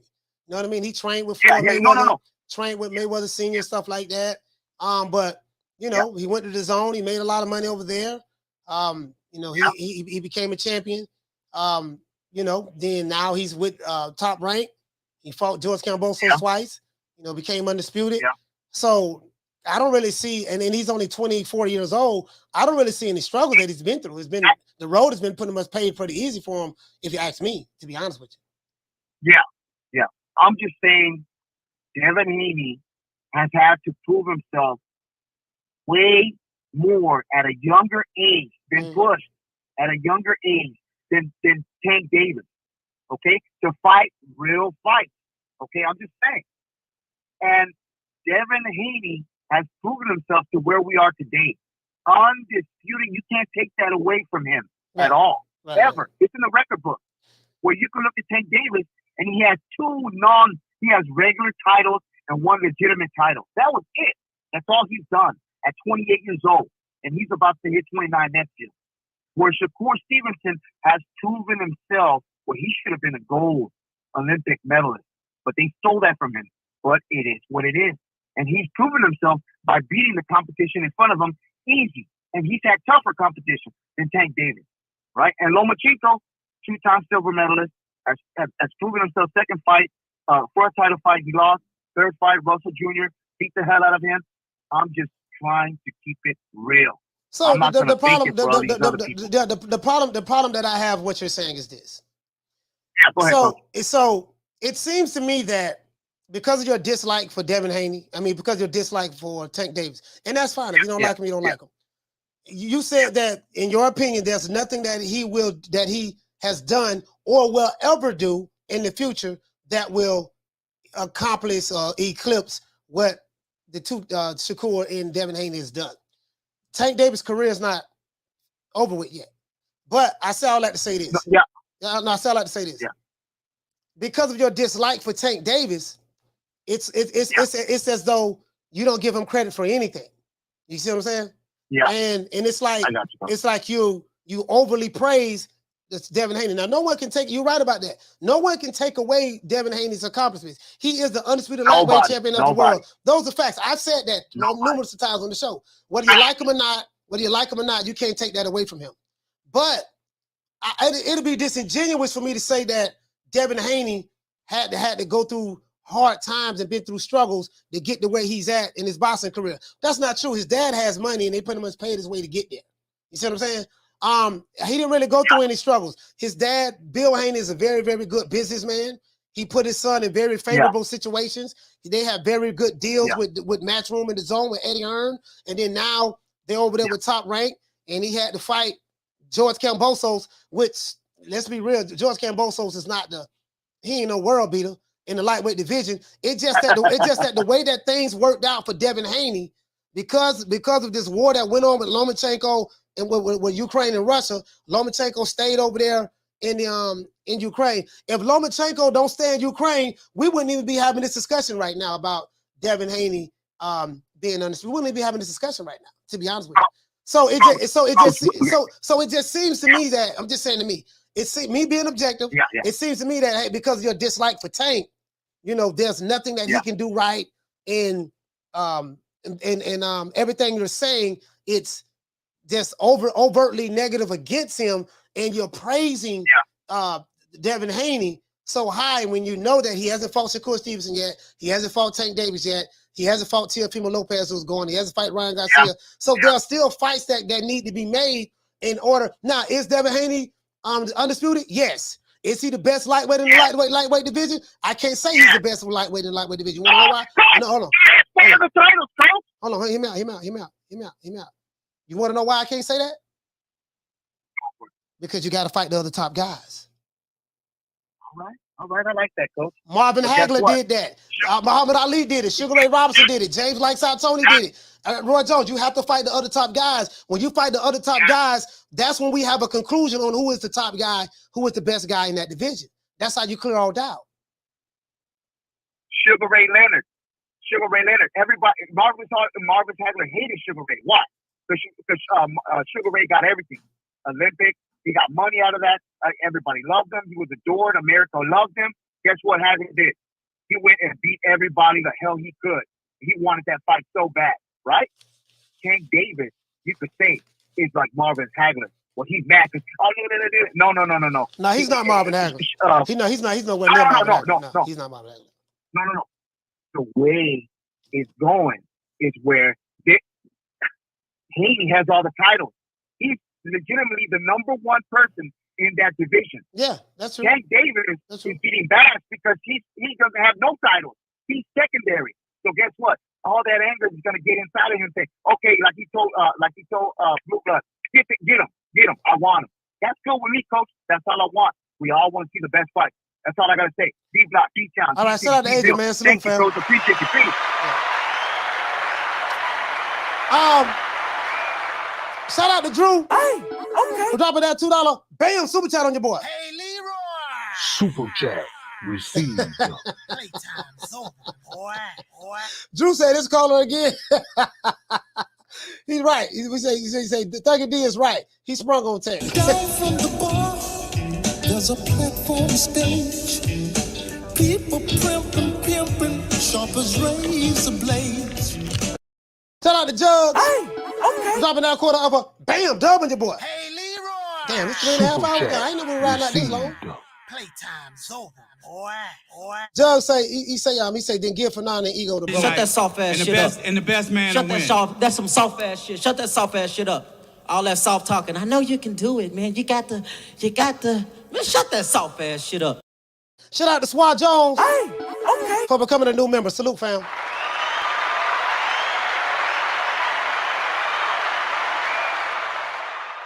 Yeah, man. It is what it is, man. It is what it is, man. And when people feel a certain way, and I get it, I understand. You say Tank signed his availability away for a long time.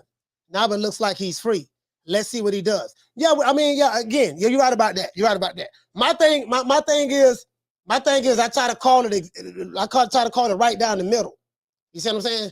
And in my point of view, just my opinion, I feel like that I'm assessing the situation correctly as it relates to the conversation that just transpired. I feel like that I'm assessing it correctly. I feel brother, you say that Devin Haney is the best lightweight in the lightweight division. I totally disagree with that. Is he the number one lightweight in the division? Yes. Is he undisputed? Yes. But the reason why he's not the number one lightweight in the lightweight division, because you have other guys that you have to fight to determine that. If you haven't fought Shakur Stevenson, if you haven't fought Gervonta Davis, if you haven't fought Ryan Garcia, I don't know if Ryan's still there or not, but you get what I'm saying. Ryan moved up, Teofimo moved up, so they're gone. So if you haven't fought the top guys that's available, you know what I mean? George Kambosos is the top guy, though. George Kambosos is one of the top guys because he beat Teofimo, so they didn't have him in there. That's how you settle it. Boxing has always been that way. Before I was born, boxing has always been that way. You have to fight the other top 10 guys. If you only fight 5 of them and you fought more than anyone else, that determines who you are. That's how it goes. Nothing changes that. So boxing hasn't changed.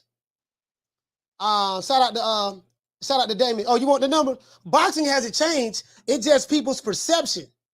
People's perception. Hey, it's people's perception now. You know what I mean? Shout out to Damien. Hold on, I got you. I'm gonna give you the number. Phone number, because the show finna be over with. 530-194-9636.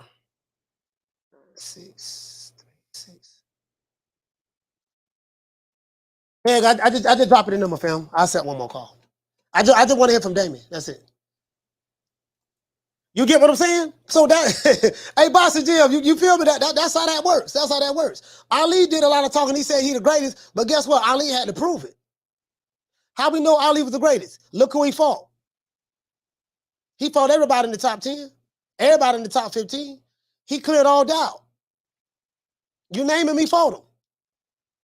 That's boxing is all boxing to this day. That's how boxing is. Don't let these new age fans fool you and telling you that that's not the case. That's how boxing has always been like that. Any comeback sport, that's how it is. Carter, what's your name? Where you calling from? Damien, what's going on, my brother? Hey man, so you kind of taking the words out of my mouth, man. It's like just a little analogy. My daughter, she came in the house and she had all A's. And she says, Daddy, what are you going to get me?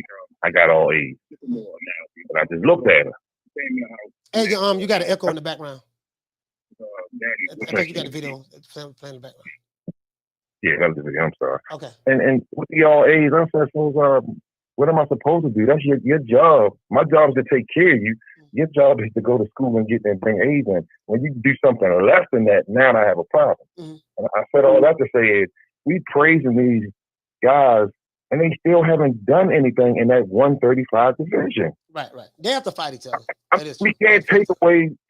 Nobody is debating whether he's undisputed. We know that. We can read well. Right. We see that. We've seen that. But nobody in that chat is going to say that George Kambosos was the world beater. Now, granted, I did think that Kambosos would beat him. Not that he was more skilled, but I thought they were going to rob him. And I'm just saying, like, bro, just be easy. Let that career play out. You know what I'm saying? You saying that Tank haven't done anything. He a 2-time champion. And not Reggie belts. Right. He's a 2-time champion. He's done some things, but they all have plenty of work to do. Right. And at the end of the day, we just want to see the fights. Yeah, at the end of the day, and the thing is, Damien, is this. Like, boxing has always been the same way. You know, you clear all doubt when the guys fight each other. When the guys fight each other. And they have, see, the reason why it's important that you fight the top guys, like Devin Haney can be undisputed, right? Anybody can become a champion. You can catch a fight on a good night and beat him, right? But what determines who you are is how many times you have successfully defended your titles. Gotcha. How many times have you successfully defended your titles, and who you successfully defended your titles against? Right. And so on that Rise podcast, on that thing, so he's still implying that, hey, I'm free. So he's just like, okay, let me clear these 2 fights out the way, and let me hear somebody say something. Let me hear somebody say my name, and I'm going at him. So again, everybody got some work to do. Let's see if he's just talking for the crowd or whatever. But at the end of the day, we're gonna figure it out. Yeah. We're gonna figure it out at the end of the day. You either going to stay undisputed and go to 40 and probably get beat up, or because he don't want that Prograis. He don't want that Prograis smoke. You know what I'm saying? It's like it's a whole bunch of stuff out there for Mr. Haney to see. Like, come on, man. Let's get the fights. Let's push for everybody to get the fights and stop hating on any fighter. Let's push to get the fight. Yeah. When they make one of these damn pay-per-views, let's make it something that I don't mind spending my $80 on. Let's do that as a stand with boxing and not with Mr. Haney. This is for Adrian. This is for Adrian's lesson. That's all. I'm good, Coach. All right, man. Man, shout out to my brother, man, for being more money, Damien, man. Salute to you, fam. Salute. Yes, sir. Salute. See, that's where I'm at with it. My thing is, again, I have an old school criteria. You know, and this is why I don't like comparing the new age fighters to the old school fighters. We have to clear up all doubt. You can have Team Haney over here, Team Davis over here, Team Garcia over here. You can have Team Shakur over there. Guess what? All these teams got to come together. These fighters got to fight each other so we can find out who's who. Because styles make fights. Styles make fights at the end of the day. You get what I'm saying? So this is why we have to see these fights. Until we see these fights, we still gonna be having these same conversations. We're still gonna have these same conversations. Somebody like a Jermall Charlo, he had to fight multiple people in order to become undisputed. Someone like a Devin Haney, he had the WBC belt. He fought George Kambosos got the other 3 belts and became undisputed. Both guys are undisputed, but one had more of a harder path to go down versus the other one. Doesn't take away from, that's the context of it. Doesn't take away from neither man. It just means that both men had to go down different paths to get there. One guy, he just had to sign a contract with the company, and the shit literally fell in his lap. It literally fell in his lap. That ain't Devin Haney's fault. That was a good business move and smart by Bill Haney. Nice maneuvering. You get what I'm saying? That's just the reality of the situation. Because George Kambosos was going to fight Lomachenko. He wasn't going to fight Devin Haney. Everybody know that. They was trying to get Lomachenko to come back from war to fight for undisputed. Lomachenko said no, he stayed. So George Kambosos took the next best thing. Devin Haney. It fell in his lap, literally. He had to sign with Bob Arum, but Jermall Charlo. Now the thing about Jermall Charlo, it kind of fell in his lap too, because Jermall Charlo, all the fights that he made to become undisputed, all of them were PBC fighters. Jermall Charlo fought all PBC fighters. It fell in his lap in that degree as well. But he had to fight multiple champions in order to become undisputed. Same outcome, different paths. That's all I'm saying. That's all I'm saying. So it is what it is, man. We finna wrap it up. Shout out to Jugs. Hey, okay. Dropping that quarter of a bam dub on your boy. Hey, Leroy. Super chat received. Playtime's over, boy. What is that you say, coach? Shout out to the inevitable. Shout out to D Block, Agent D Block. He said he always give me shouts out to be more. But send him my shut that soft ass shit up. And the best man shut that win. That's some soft ass shit. Shut that soft ass shit up. All that soft talking. I know you can do it, man. You got to, man, shut that soft ass shit up. What to say, Nelly? Say, coach, if people want to be great, they need to take the risk. Facts. That's all I'm saying. If they want to be great, they have to take the risk. If they want to be great, they have to take the risk. You get what I'm saying? That's what determines how great a fighter is. The risk that a fighter takes determines how great that fighter is. If that fighter is not taking any risk, you can't tell me that he's a great fighter. Because what are we basing it on? He's great in comparison to what? You get what I'm saying? He's great in comparison to the level of competition that he's fought. If he ain't fought nobody, what are you basing that he's great on? Anybody can look good against a tomato can. You get what I'm saying? So that's just my criteria. That's just my criteria, man. It is what it is, man. That's how I see it. Salute everybody in the chat, man. Let's give everybody a round of applause.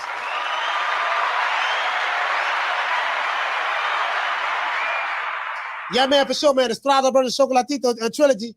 I can't wait neither, man. Saturday, we will be going live for that fight, man. You know, Chocolatito is one of my favorite fighters in boxing. He's an old school fighter. He can retire at any given time now. He's been boxing for 15 years now. 14 years. I think he turned pro in 2008. Let me see. He's been boxing pro for, what the hell I do? Oh, my bad. I got it right. He's been boxing pro for 15 years now, I think. I think he's been boxing pro for 15 years now, if I'm not mistaken. Let me see. I got Box Rec up over here. Whoa, no. Chocolatito been boxing pro for 17 years. He's been boxing just as long as Canelo. Chocolatito and Canelo Alvarez turned pro at the same time. Chocolatito turned pro at 17. Canelo turned pro at 16. At 15. Shout out to Jugs. Hey, okay. Dropping that $2. Bam, super chat on your boy. Hey, Leroy. Super chat received. Playtime's over, boy.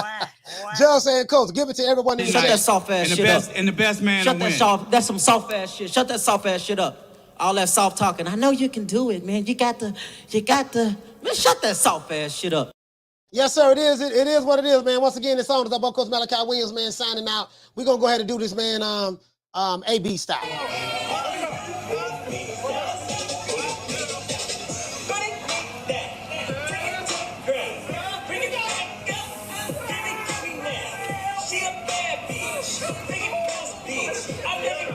Turn around.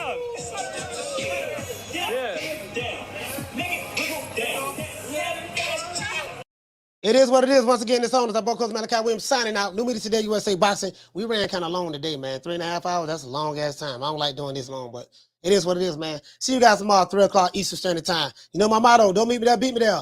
Peace. Man, I'm out of here, bro. Let's go.